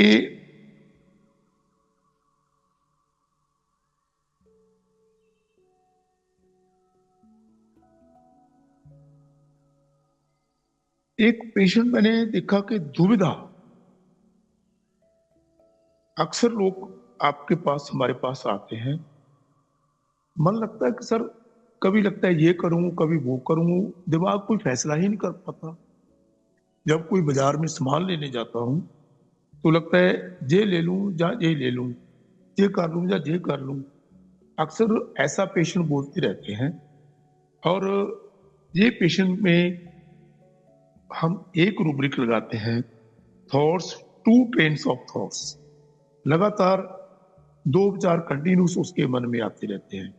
ये चीज अच्छी है, नहीं नहीं नहीं, और ये अच्छी है, ये अच्छी है, ये अच्छी है। लगातार दो विचार कंटिन्यूस ऐसे चलते हैं, तो उनको दुविधा में फैसला करना बड़ा मुश्किल हो जाता है। तो ये रूब्रिक बहुत काम में आता है। इसके पहले मैंने काफी रूब्रिक जो आपके साथ शेयर किए थे वो पहले शेयर कर चुका हूं, और उनमें से कुछ और रूब्रिक मैं ये चाहता हूं आपके साथ शेयर करना। ये है रिकॉग्नाइज द रियलिटी और recognise everything what can not move. Doctor Sehgal साहब ने ये ऐड किया था, और बहुत ही बार बार तकरीबन हर रोज कोई ना कोई ऐसा पेशेंट आता है जो ये रूब्रिक बताता है। जैसे फियर एक्सट्रावेगेंसी वाला बहुत ही कॉमन रूब्रिक है जो हमारे काम आता है। ऐसा ही recognise everything what can not move. कि बच्चा है बीमार हो जाता है, या कोई बड़ा है बीमार हो जाता है, किसी को बताता ही नहीं कि भाई दूसरों को चिंता होगी, तो जो हमें हुआ है कोई बात नहीं, हमें तो झेलना ही है, हम क्यों किसी को तंग करें। तो रियलिटी को, असलियत को, जो हो रहा है उसको रिकॉग्नाइज करता है, उसको समझ के उसको मान लेता है, उसको स्वीकार करता है, और उसको स्वीकार करके उसको झेलता रहता है। ये ऐसे कुछ रूब्रिक हैं जो रूटीन में काम आने वाले रूब्रिक हैं। और रूब्रिक किए जाए या नेक्स्ट बैच के बारे में कुछ कहा जाए, आप बताइए। ये तो और बड़े रूब्रिक हैं जो रूटीन में काम आते हैं। एंग्जाइटी अदर्स थॉट, दूसरों की चिंता, अपनी कोई परवाह नहीं करनी। घर में कोई बीमार है, कोई किसी का कुछ भी हो गया, अपने को कितनी भी तकलीफ हो, फिर भी ये लगता है कि दूसरों को कोई तकलीफ ना हो। अक्सर पेशेंट हमारे आकर बोलते हैं कि जी मुझे, मेरी कोई बात नहीं है, बस मेरे बच्चे ठीक रहें, और कुछ ही बात नहीं, मेरा परिवार ठीक रहे बस, एंग्जाइटी अदर्स फॉर। ये बहुत सर अच्छे कुछ सर इसमें रूब्रिक्स एक हैं। थोड़ा सा इस रूब्रिक में क्वेरी लग रही है सर। देखिए जी एंजाइटी बोलिए। रिलेटिव्स और एंजाइटी अदर्स फोर, तो सर अदर तो हमारे रिलेटिव के अलावा जो अननोन लोग होते हैं वो अदर होने चाहिए। आप बोल रहे हो मेरे खुद के अलावा घर वाले भी अदर में आ गए तो फिर रिलेटिव कौन होंगे सर? ये थोड़ा सा एक क्लियर कर दीजिए।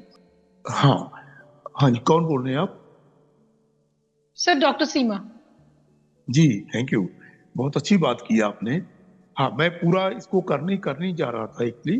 जैसे रिलेटिव क्या होते हैं, रिलेशंस, किसके साथ हमारा रिलेशन होता है। लेकिन अदर्स क्या होते हैं, जो दूसरा होता है। बट अदर को हम क्या मानेंगे? अदर जो अपने से दूसरा है वो अदर होगा। अदर का मतलब वो नहीं है कि जो बिल्कुल ही जिसके साथ हमारा कोई वास्ता ही नहीं है वो अदर है। अदर तो जब जहां पर पेशेंट है तो उसी के लिए वही पेशेंट अपने इर्द गिर्द के बारे में ही तो बताएगा ना। तो रिलेशन का मतलब, रिलेशन तो अपनी फैमिली है तो फैमिली भी, फिर हम फैमिली बाउट भी लेंगे। अगर रिलेशन भी लेंगे तो रिलेशन तो फैमिली के साथ भी होता है। तो अगर हम बड़ा रूब्रिक लेंगे, मेरा मानना है, ये मैं गलत भी हो सकता हूँ, ऐसी बात नहीं है, बट फिर फैमिली में क्या लेंगे और अदर्स में क्या करेंगे हम। तो मैं इसलिए एक बड़ा रूब्रिक मैं इसमें देखता हूँ जो एंग्जाइटी फैमिली पर है। तो फैमिली में तो 4 मेंबर ही होंगे या 5 होंगे, तो फिर हम एंग्जाइटी फैमिली में इसको छोड़ेंगे। लेकिन सर कुछ मेडिसिन अदर्स में है फैमिली में नहीं है, कुछ हाँ फैमिली में है हाँ, अदर्स में नहीं है, फिर कुछ, कंफ्यूजन हो जाएगा। हाँ बिल्कुल सही बात है आपकी, सही बात है। ये कंफ्यूजन कैसे होगा? जो फैमिली में एक्चुअली क्या होता है, जो अदर्स वाला जो है वो तो बिल्कुल ही हम अपने से दूसरा कोई भी हो। अदर्स को तो फैमिली में भी कई बार क्या होता है कि फैमिली को हम, जिसको हम फैमिली मानते हैं, जो हमारी फैमिली में है, कई बार जैसे हमारे सर्वेंट्स हैं वो हमारी फैमिली में भी रहते हैं, लेकिन फिर अगर उसके प्रति भी उसको चिंता है तो हम उसको अदर भी मान सकते हैं कि एंग्जाइटी अदर्स पर है जी। और फैमिली में थोड़े से मेंबर फैमिली में होंगे जिनके साथ उसका एक तरह बड़ा रिलेशन जुड़ा होता है। जो फैमिली क्या होती है, वो कंटिन्यूसली जो लगातार पेशेंट के साथ रहते हैं। रिलेशंस तो दूर भी हो सकते हैं, जैसे मामा का हो गया, मासी का हो गया, किसी का भी हो गया, तो उसके रिलेशन के लिए आगे और सब रूब्रिक या उसके पेशेंट की अगली स्थिति वो क्यों है, कैसे है, मैं उसको ऐसे डिसीजन लेता हूँ। सर हर देखिए आदमी का नेट्रम्यूर, अपना। सर हाँ आपका कहना सही है। नेट्रम्यूर देखिए 2 रूब्रिक है हमारे पास, अभी हम एंजाइटी की बात नहीं कर रहे हैं, सिर्फ केयर की बात कर रहे हैं। Care about relatives and care about हाँ अदर्स, ये है ना। तो बिल्कुल। जो नेट्रम्यूर है वो केयर अबाउट रिलेटिव्स में पड़ी हुई है लेकिन केयर अबाउट अदर्स में नहीं है। तो नहीं, अदर्स का अभी मतलब खुद के अलावा किसी और की नहीं करेगा।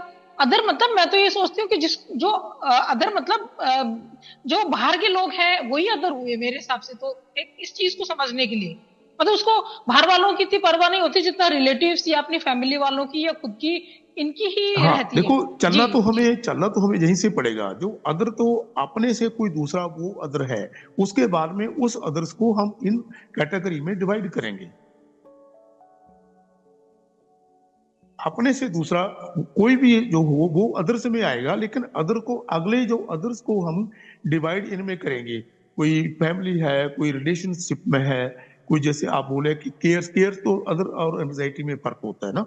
वो जो आप बोले कि केयर्स वाला रूब्रिक है वो अलग है, एंजाइटी और है, केयर और है। लेकिन हम तो बात कर रहे थे कि फैमिली और रिलेशन में क्या लेंगे हम, यही बात कर रहे हैं ना आप। नहीं सर, मैं ये जोड़ना चाह रही हूँ कि देखिए केयर के साथ में जो रिलेटिव और अदर जुड़ा हुआ है, ठीक है। एक तो केयर अबाउट अदर्स और एक केयर अबाउट फैमिली रिलेटिव्स है, ये 2 रूब्रिक है, ठीक है। हम एंजाइटी की बात नहीं कर रहे हैं, एंजाइटी वाले रूब्रिक को नहीं ले रहे हैं। एंजाइटी फैमिली है या एंजाइटी नहीं चिल्ड्रन तो है या, मैं एक्चुअली हाँ एंजाइटी उसमें में बात कर रहा था जी ना। जी जी जी देखो, नो प्रॉब्लम सर, तो कोई नहीं सर, मैं मैं समझ तो, गई सर, नो प्रॉब्लम सर, हाँ नहीं नहीं, got it no sir. Problem, ऐसी बात नहीं। ये जरूरी नहीं है कि हर बात को मैं बाखूबी आपको भी समझा सकूं। ये I am not a teacher, वो मैं अपने एक्सपीरियंस आपको बता रहा हूँ, जितना मुझे पता है मैं वो आपको बता रहा हूँ। तो मुझे लगता है कि शायद आपको इसके बारे में ज्यादा बेटर पता हो, तो आप भी बता दीजिए 1 मिनट के लिए कि कैसे है। नहीं सर, मुझे इतना ज्यादा क्लियर नहीं है, इसलिए तो मैंने आपसे पूछा था। नहीं एक्चुअली हम ऐसे नहीं, लोग मुझे देखिए, इतना ही क्लियर है एंजाइटी, जैसे सर मैं। देखिए, हाँ जी। एंजाइटी वाले जो रूब्रिक है ना, उसमें देखिए एंजाइटी फॉर अदर्स नहीं है, एंजाइटी फॉर फैमिली हम्म है, anxiety for hmm I think children है, ऐसा ही है ना। लेकिन नहीं, अदर्स और एंजाइटी रिलेटिव अदर्स जो बार तो केयर है के ही है साथ ना।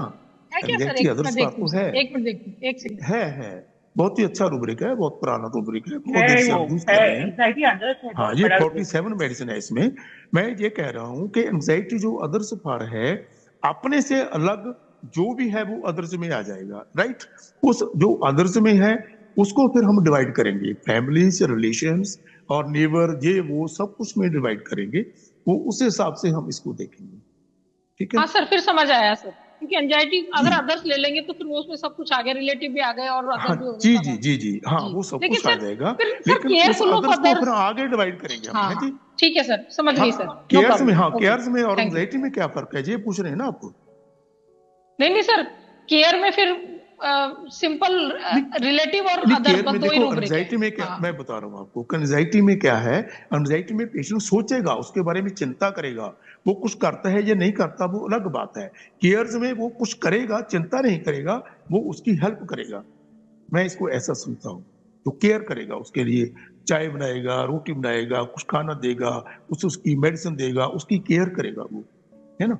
एंजाइटी में जरूरी नहीं है कि उसके लिए कुछ करे, लेकिन उसके लिए चिंताग्रस्त रहेगा कि मुझे इसकी चिंता हो रही है, मुझे इसकी सेहत की चिंता हो रही है, मुझे मेरी फैमिली की चिंता हो रही है, वो ऐसा। ये एंजाइटी और केयर में मैं ऐसा फर्क लेता हूँ इसको। आगे कुछ और सर रूब्रिक करने हैं या कुछ सर बैच के बारे में थोड़ा डिस्कस करने जी। हाँ जी, हाँ जी, हाँ, गुड बताइए इवनिंग सर। हाँ, जी। गुड अनीता इवनिंग बोल रही हूँ। एंजाइटी जी जी। रिलेटिव्स अबाउट तो रुब्रिक नहीं है, मैं अभी देख रही थी। एंजाइटी एंजाइटी अदर्स अबाउट है, फिर उसमें सब रुब्रिक है लव्ड वंस फॉर। हाँ, तो लवर्स रिलेटिव्स वन तो तो देखो मुझे मिल नहीं आपको रहा पता ही है, सिंथेसिस लवर्स में, वन तो तो वही है रिलेटिव्स जिनके अबाउट साथ हमारी ओवर पोजेशन है, जिसको हम नहीं। बहुत प्यार एंजाइटी करते हैं। रिलेटिव्स अबाउट तो रुब्रिक मिल ही नहीं रहा, है ही नहीं शायद सिंथेसिस हाँ में तो है। नहीं है मैम, सिर्फ हाँ एंजाइटी फैमिली अबाउट है। प्लीज सर को कंटिन्यू करने दीजिए। हाँ हाँ ठीक है। वो नहीं नहीं, कोई बात नहीं है। अगर आपका कोई ऐसा लग रहा है कि कोई चीज समझ में नहीं पै रही, तो हम तो बात तो हम शेयरिंग की बात है ना, ये तो लर्निंग एंड शेयरिंग है। ये थोड़ी है कि जो मैं कह रहा हूँ वही सब चीज सत्य हो सकती है, ऐसा नहीं है।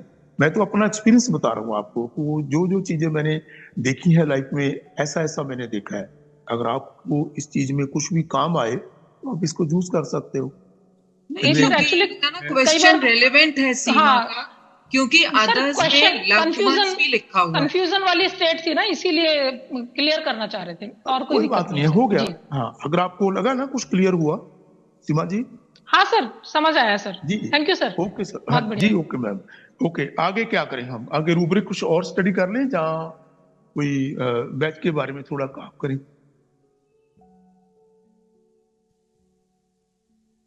हेलो, कितना टाइम है अभी डॉक्टर राशि? हाँ जी, कितना टाइम है, क्या हेलो, करना है? गुड हाँ इवनिंग जी सर। जी, गुड गुड इवनिंग। इवनिंग कौन सर। बोल रहे हैं आप जी? मैं डॉक्टर मधु बोल रही थी सर। ऑब्जेक्टिव रीजनेबल और रीजन इंक्रीज्ड पावर ऑफ, थोड़ा कंफ्यूज होते हैं हम, थोड़ा प्लीज थोड़ा हाँ डिफरेंशिएशन कर एक्चुअली, दीजिए। हाँ फिर चलो मैं इसके लिए थोड़ा वो, आज तो मैंने इसको सोचा तो नहीं था, हाँ लेकिन मैं बता देता हूँ आपको जितना मुझे पता है। तो ऑब्जेक्टिव रीजनेबल एक रीजन की बात आदमी जो करता है कि भाई ये जो चीजें जब ऐसा होती है ना, तो ये तो पक्का है, ऐसा मैंने देखा है कि ये तो ऐसा ही होता है। ये इतना इतना उसके ऊपर स्ट्रेस नहीं होता। जब रीजन पावर इंक्रीज होती है, ये कैसे हो, ये तो हो ही नहीं सकता। अगर ऐसी बात है, ये तो होना ही चाहिए। जैसे कोई आदमी बोलता है कि भाई उस फला फला आदमी का ऐसे ट्रीटमेंट में मैंने खुद देखा है, जब मैंने एक्सपीरियंस किया है कि उसको इस मेडिसिन से लाभ हुआ है, वो ऑब्जेक्टिव रीजनेबल है, उसने रीजन ले लिया एक।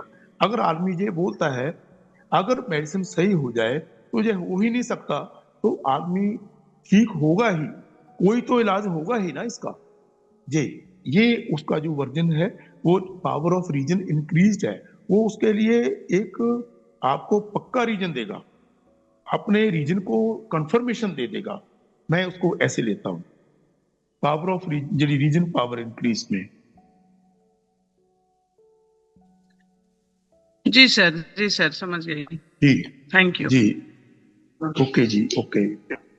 हाँ, फिर भी आप अपने हिसाब से करिएगा, जो आपको समझ ज्यादा बेटर लगे, अपने पेशेंट में आपको लगा कि ये जो वर्जन मैंने दे दिया है, जो वर्जन आपको पता है, वो आप अप्लाई करके देखिए, रिजल्ट बताएगा हमें कि हम कहाँ पर सही हैं। हम तो ये प्लेटफॉर्म है हमारा लर्निंग शेयरिंग का एक दूसरे के साथ, तो इसके शेयर कर रहे हैं। इन शेयरिंग में जो भी हमें काम की बात है वो हमें सीखनी है एक दूसरे से। जैसे मैं भी आपसे सीख रहा हूँ इन बातों को कि क्या हमें क्या अच्छा करना है। जैसे थिंक सिकनेस है, बहुत परिवारों में हम देखते रहते हैं। जैसे हस्बैंड बाहर से आए हैं, मैडम को कभी वाइफ को लग रहा है कि भाई इतना केयर नहीं किया जा रहा, कुछ नहीं किया जा, वो ऐसे ही सिर को बांध के अपने कपड़े के वो बांध के अपने आप को घूमती भी रहेगी, काम भी करते रहेगी, और वही बताती रहेगी, मतलब दर्शाएगी इस बात को कि भाई ये मुझे तो इतनी ज्यादा प्रॉब्लम हो रही है, क्यों थोड़ा सा पूछ लेंगे आके। इतने से पूछने से सही हो जाता है। और अपनी तकलीफ को थोड़ा सा ज्यादा दिखावा करना, बढ़ा के चढ़ा के दिखाना, ये थिंक सिकनेस में हम ले लेते हैं। और एंटीसिपेशन कंप्लेंट्स फ्रॉम, जो मैंने देखा कि एंटीसिपेशन से कंप्लेंट्स होती हैं। जैसे बच्चे स्कूल में जाते हैं, जाने से पहले ही लगता है कि मुझे तो डायरिया हो गया, और कई बच्चों में हो भी जाता है। ऐसे फटाफट बाथरूम चले जाना, टॉयलेट चले जाना, कोई और बीमारी हो जाना, बुखार हो जाना, उल्टी आ जाना, ऐसे केसेस में हम एंटीसिपेशन कंप्लेंट्स फ्रॉम एंटीसिपेशन में लेते हैं, या एंटीसिपेशन कंप्लेंट्स फ्रॉम। तो ये कुछ रूब्रिक्स हैं जो मैंने आपके साथ शेयर किए हैं, और मेरे ख्याल टाइम इतना कुछ हो रहा है। और कोई क्वेश्चन छोटा बहुत जो मैं आपके को बता सकता हूँ, जो मैंने बताया इसके रिलेटेड कोई बात हो सर तो एक मैं गुजारिश है छोटी छोटी दो गुजारिश है जी सर। सर। हम आपके बहुत मेरा ख्याल है यूट्यूब पे कोई आपके जो टॉक है लेक्चर मिस नहीं करते, इंतजार रहता है। लेकिन एक जी जो है ना, हमें प्रॉब्लम है थोड़ी सी उर्दू में पूछने की कि जी आपसे राब्ता नहीं हो पाता। आई अंडरस्टैंड कि आप बहुत बिजी होते हैं, तो उसके तो लिए सर एक तो व्हाट्सएप का हमारा चैनल है गुरु स्पीक्स, कभी कभी हमें दर्शन करा दिया करें उस पे, कभी कभी जब जी, आपको आप कौन मौका बोल रहे मिले। हैं? और दूसरा सर मैं डॉक्टर रियाज बोल रहा हूँ पाकिस्तान से। Oh wow, thank you. हाँ जरूर, डेफिनेटली, क्यों नहीं। और दूसरा सर मैं ये तो है कि हमेशा आप तैयार हूँ आपकी सेवा के लिए। दूसरा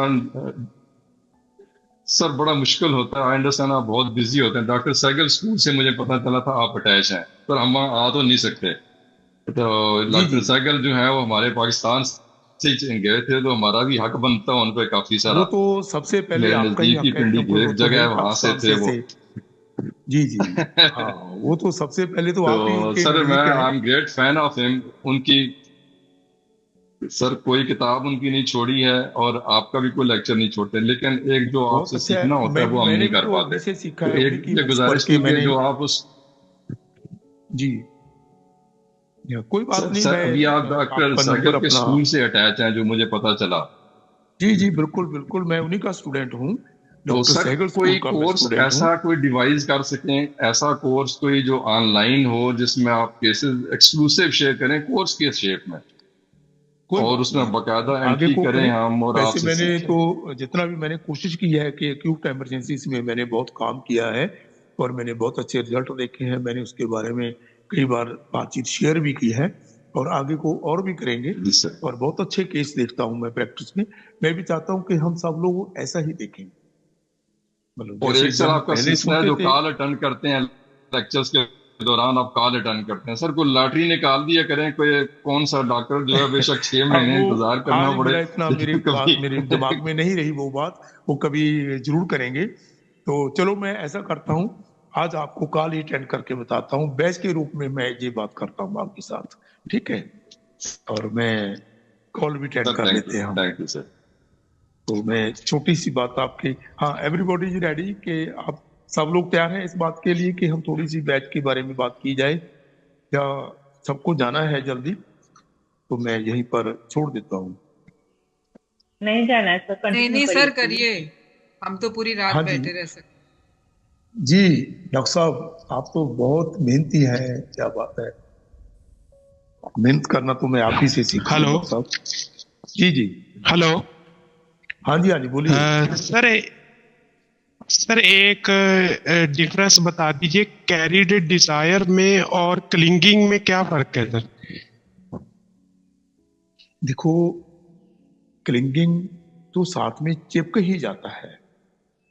कैरी में क्या होता है, जैसी भी दशा में वो है, उस दशा से कहीं सुखावी दशा के ऊपर वो ले जाना चाहता है किसी के द्वारा, कि कोई उसको इस दशा से अच्छी दशा में ले जाए।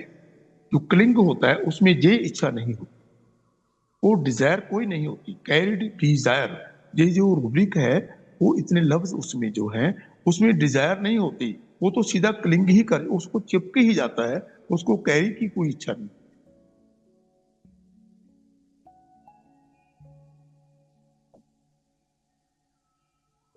हाँ जी, और आगे। हाँ जी डॉक्टर राशि, आगे बैच के बारे में कुछ करना है, जहाँ छोड़ दूं यहाँ पे?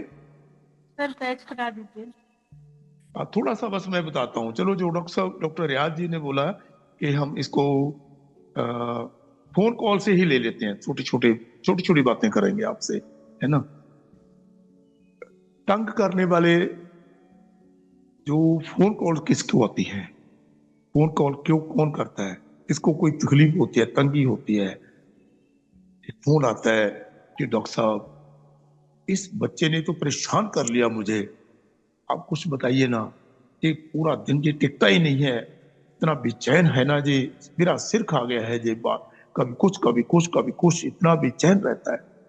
Impatient is the medicine for that situation. कोई भी बेचैनी कंटिन्यूस इम्पेशेंट स्थिति में पेशेंट रहता है और उसकी बेचैनी का कभी अंत ही नहीं होता, तो उस दशा में हम पेशेंट को इम्पेशेंट देते हैं। वो इम्पेशेंट वाला बच्चा, कोई भी पर्सन हो, दूसरे को बहुत परेशान करता है। कुछ परेशानी करने वाले को कैटेगरी में मैंने बांट दिया है उसको। कुछ मेडिसिन मैंने जो यूज की है अपनी प्रैक्टिस में पहले कभी, तो वो ये है, उनमें से एक मेडिसिन इम्पेशेंट है, जो दूसरों को टॉर्चर कर देता है छोटी छोटी बात पे, निकी निकी बात पे वो कभी सेटिस्फाई होता ही नहीं है। ये हो गया, वो हो गया, इतना हो गया, उतना हो गया, ये हो गया, इतनी परेशानी होती है। उस फोन कॉल वाले पेशेंट को मैंने बोला कि आप उसको इम्पेशेंट दे दीजिए। एक पेशेंट का और फोन कॉल आता है, डॉक्टर साहब एक बात करनी थी आपसे। हाँ जी बोलिए।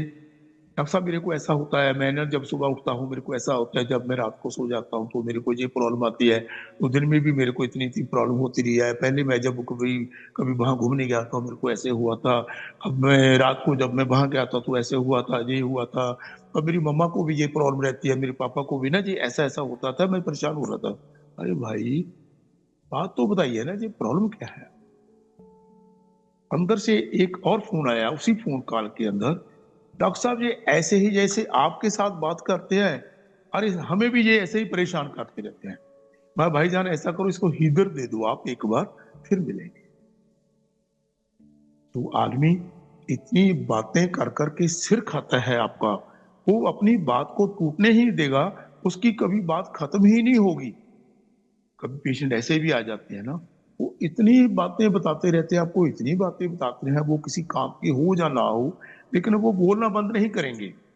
उसको चुप कराने की एक ही मेडिसिन बैच में हीदर, और वो जो टॉक होती है उनकी, वो तकरीबन बेसलेस ही होती है। इतनी बातें बोलते हैं, इतना बोलते हैं, लोकेस्टी इतनी ज्यादा होती है उसमें, वो कभी सीज ही नहीं होते बोलने से, वो हीदर होती है। वो एक और मेडिसिन मैं आपके साथ शेयर करूं। एक फोन कॉल आती है, पेशेंट ने बोला डॉक्टर साहब मैं बड़ी परेशान हो गई हूं किस बात से, मेरी माता ने मुझे ना परेशान कर रखा है, सासू मां ने हर वक्त मेरे ऊपर डंडा चढ़ा के रखती है। तो कोई आप मेडिसिन ही सजेस्ट कर दीजिए ना, आप लोगों को वो बैच की दवाइयां बताते हैं, तो मुझे भी कोई ऐसी बताइए। मैं कहा जी आप उसको वाइन दे दो एक बार। वाइन क्या है? जो डोमिनेटिंग पर्सनैलिटी है, उसको कोई आपकी बात पसंद ही नहीं आती, उसका ऑर्डर चलना चाहिए, उसको हर बात में उसको आपके ऊपर कमांड करनी है। इसको डिटेल में हम कभी करेंगे, ये मैं तो आपको छोटे छोटे हिंट दे रहा हूं कभी। ये तो बहुत ही बड़ा सब्जेक्ट है और डॉक्टर बैच साहब ने इसको बोला है मेडिसिन ऑफ फ्यूचर। ये कमाल की साइंस है, कमाल के थेरापेटिक एजेंट्स हैं बैच रेमडीज। इसको कभी मौका मिला तो कभी डिटेल में बात करेंगे और बहुत ही लंबा ये सब्जेक्ट है और एक एक मेडिसिन को कई कई दिन चाहिए पढ़ने के लिए, तब ये पूरा होगा। ये तो मैं सिंपल एक हिंट आपको दे रहा हूँ, जैसे रियाज साहब ने बोला कि भाई कॉल ही ले लो आप, तो ये डोमिनेशन करेगा हर बात के ऊपर। तुमने ये नहीं किया कि ऐसे करो इसको, ये पानी गर्म इतना नहीं है, इसको अभी इतना सा थोड़ा और ठंडा करो, इसको और ऐसे करो, ये ऐसा थोड़ी होता है, इसको ऐसे करो आप। डोमिनेशन होती है। और एक और पेशेंट का फोन कॉल आती है, डॉक्टर साहब नींद नहीं आ रही, बहुत परेशान हो गई। क्या हो गया जी? बहुत मुश्किल हो रही है, नींद नहीं आ रही है। क्या हो गया? इतना काम है डॉक्टर साहब, अभी लगता है ये कर दूं वो कभी को, इतने दिमाग में काम आते रहते हैं, मन परेशान होता रहता है कि इतना सोच सोच के ऐसा लग रहा है कि जैसे दिमाग मेरा ऊपर उठ गया है, मेरे बस में नहीं है। मेरे तो ना बेचैनी सी हो रही है इतनी बात से कि कभी कुछ कर लूं, कभी कुछ कर लूं, कभी ये कर लूं, कभी वो कर लूं, कभी मैं किसी को बोलती हूँ ये कर लो, वो कर लो, वो कर लो। मैं कहा भाई आप मरबेन ले लीजिए, ये उस आदमी की मेडिसिन है। इसको बेचारों ने इतनी ज्यादा बातें मन में आती हैं, कभी ये कर लूं, कभी वो कर लूं, कभी कुछ कर लूं, इतनी रेस्टलेसनेस, इतनी परेशानी है, वो वर्बेन में है। अक्सर बीपी बढ़ जाता है इन लोगों का, और अक्सर मैंने देखा भी है कि ब्लड प्रेशर को ये कम करने में बहुत सी इंपॉर्टेंट दवाइयों में से एक मेडिसिन है, और कई बार मैंने ऐसे केस देखे हैं। और कभी कभी परेशान और कौन करते हैं? जो आदमी अपनी लाइफ में डिसकॉन्टेंटेड होता है, जिसको कॉन्टेंटमेंट नहीं होती, असंतुष्टता से दूसरों को हम परेशान करना शुरू कर देते हैं। वो असंतुष्ट आदमी कौन कौन है? जिसको हम बैच में देखते हैं बिलो सबसे टॉप पे है। इसको इतनी अच्छी सेहत है, मेरी तो सेहत ही नहीं है, ये इसकी इतनी अच्छा काम है, मेरा काम क्यों नहीं है इसका? वो इसकी वजह से मेरी परेशानी हो गई है। ये जो ऐसा बोलते हैं, जो होली वाले होते हैं, दूसरे ऊपर हर बात के ऊपर जेलसी करना, हर चीज के ऊपर डाउट करना, हर दूसरे को तंग करते रहना। वाइफ हस्बैंड को बोलती है, अरे तुमने किसको फोन किया था, किसकी फोन कॉल आई थी तेरे को, बार बार फोन कॉल सुनते रहते हो। अरे भाई पेशेंट ने बोला था। इतने पेशेंट कैसे है जो इतनी इतनी बातें करते रहते हैं? अक्सर क्यों? डाउटफुलनेस है। मेरे से तो इतनी बात होती नहीं है, उससे बड़ी लंबी लंबी बातें करते हो। Holi Holi is the patient, is the medicine for this state of mind. और बिलो इसकी वजह से ये बात हुई, दूसरों की कामयाबी के ऊपर उसको एक रंजिश हो जाती है, ये कुड़तन भर जाती है, एक बिटरनेस भर जाती है लाइफ में, वो बिलो होती है। बिलो में क्या होता है? वो हर दूसरे को ब्लेम करता रहता है। इसको मैं अक्सर बिलो में देखता हूं। ये कुछ मेडिसिन है जो ज्यादा परेशान करती हैं लोगों को। ये कुछ ऐसी पर्सनैलिटी हैं जो परिवार में तकरीबन टॉर्चरिंग करते हैं, दूसरों को टॉर्चर करते हैं। आज हम इतना ही करेंगे, नेक्स्ट टाइम कभी मौका मिला जो टॉर्चर होते हैं फिर उनकी बात करेंगे। अब सर जो इसको टॉर्चर प्रिस्क्राइब करते हैं कैसे करना है उनकी वो बात बता है। दीजिए।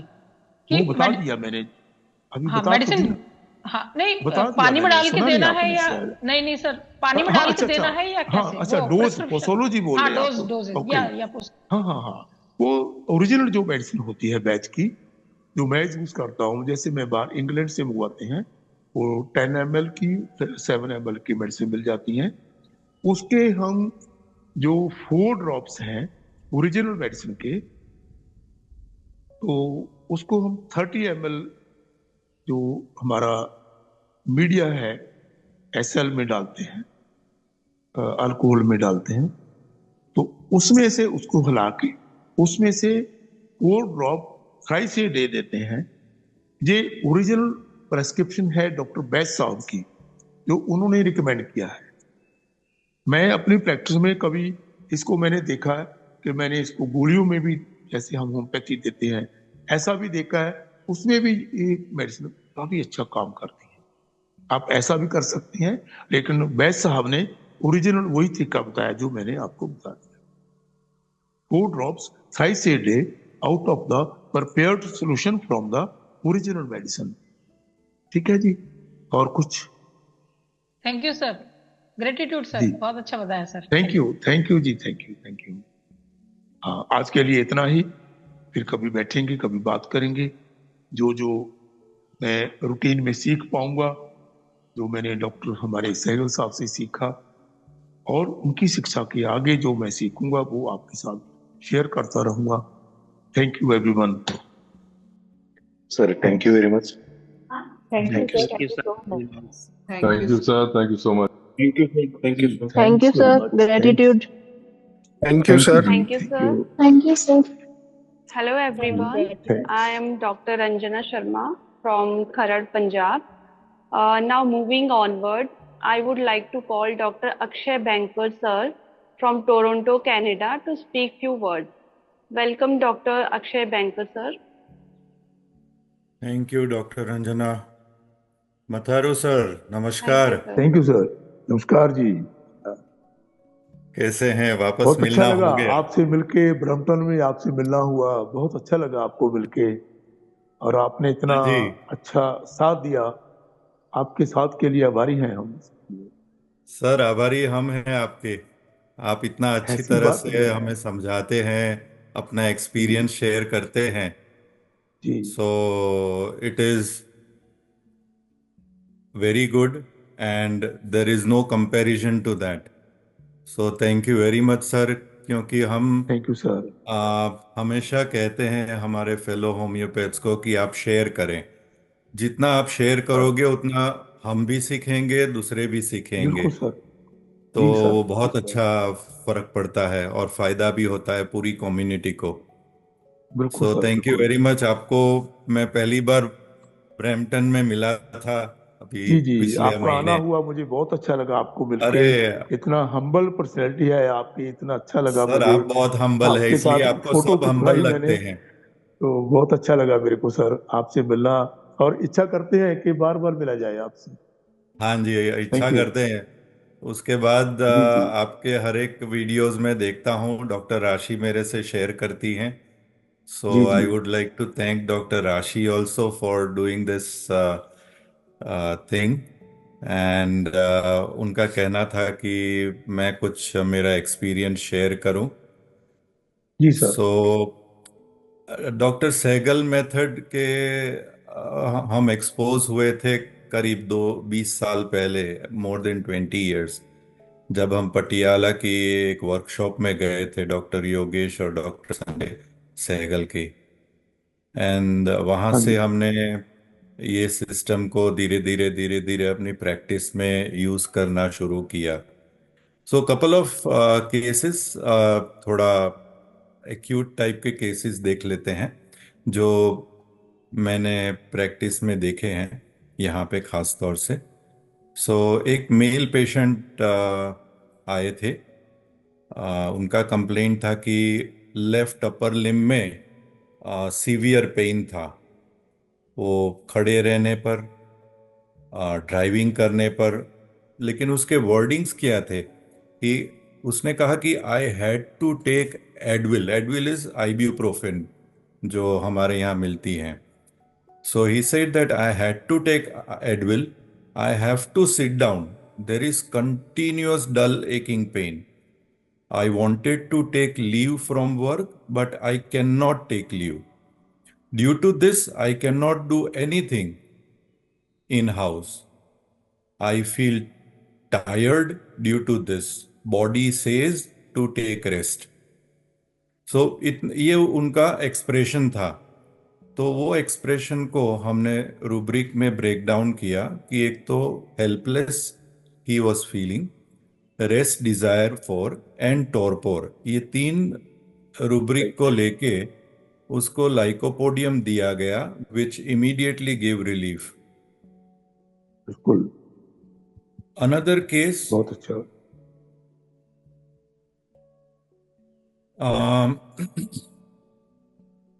Another case was that a young girl of 23 years came with a severe pain in right lower chest on sides. There was difficulty in breathing deep, aggravation from slight touch, could not sleep on the right side from any activity that would make that patient move or come in contact with anything. उसने क्या कहा? She used to take 2 Tylenols, which is paracetamol of India, and also 2 Advils, which is ibuprofen. 1 हफ्ते से ले रही थी लेकिन कोई रिलीफ नहीं मिल रहा था. उसको 2 वीक के पहले खांसी हो रही थी. The expression that she said is, this pain is not letting me breathe properly. मुझे सांस नहीं ले पा रही हूँ इसकी वजह से. I get irritated from it, but I don't care the pain and go on with my dance practice. तो उसके रूब्रिक्स लिए anger interruption from, irritability pain from, defiant, और इसकी मेडिसिन जो निकली थी वो थी nux vomica.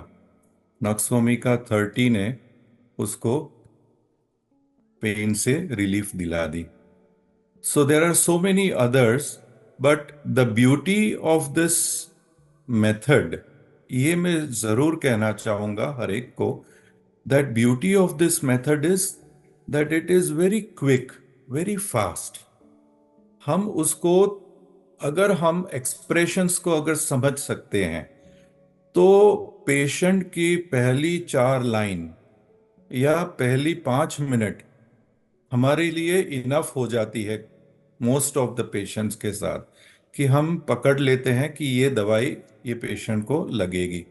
And in 9 out of 10 cases ये सही होता है, और रिजल्ट्स भी इतने ब्यूटीफुल होते हैं कि मेरे एक पेशेंट ने जिसको मैंने दवाई कैलिफोर्निया में दी थी, उसने मुझे मैसेज भेजा कि क्या आप स्टेरॉइड यूज करते हो, क्योंकि जिस तरीके से मुझे रिलीफ मिली है तो इट इज अनबिलीवेबल. तो मुझे लगता है आप स्टेरॉइड जरूर यूज करते होंगे.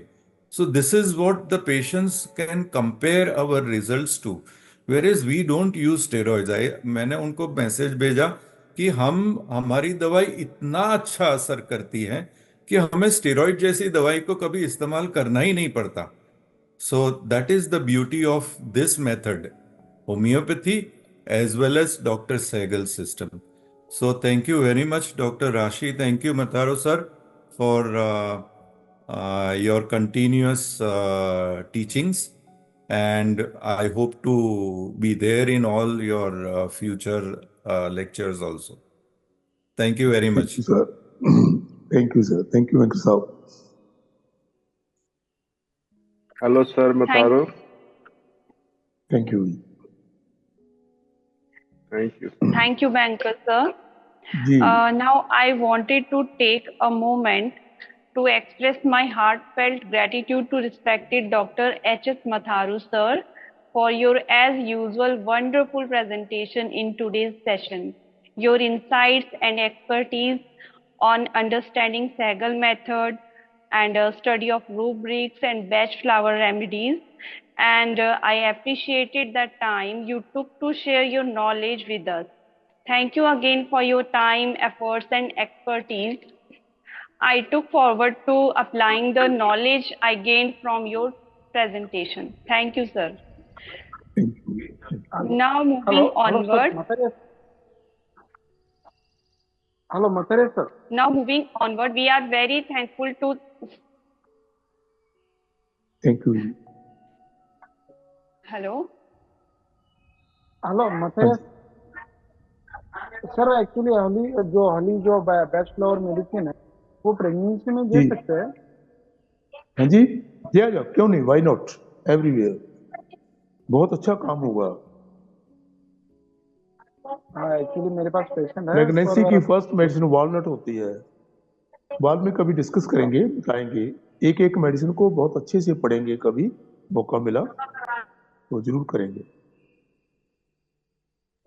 Thank you sir. So now moving onward, we are very thankful to Sant Guru Charan ji, Sant Harpal ji from Canada, both of them for today's session. I would like to call Sant Guru Charan ji and Sant Harpal ji to speak 2 words.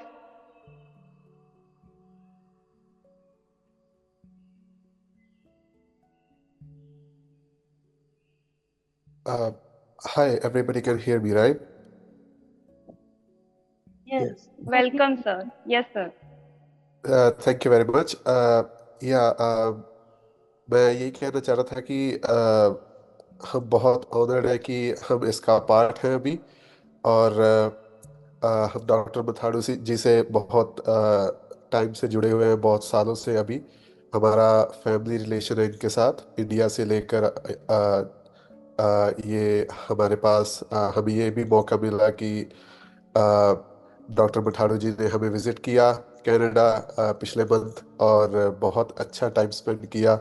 सिर्फ medical ही नहीं, spiritual teachings भी हमने बहुत सीखी है इनसे, और बहुत इनके पास ज्ञान का, कह सकते हैं कि भंडार है इनके पास।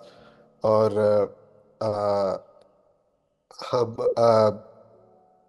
इस एजुकेशन को जो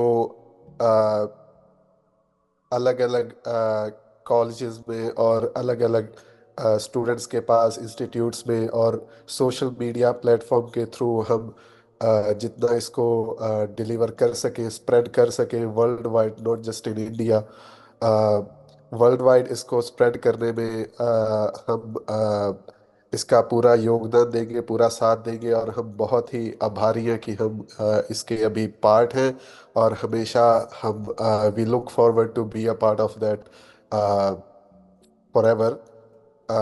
thank you very much. Thank you. Thank you, sir. Okay, thanks everyone. Thank you, sir. Thank you. Okay, thank Thank you. Have a Thank you, nice everyone. Thank you, night sir. to Thank you, sir. everybody there.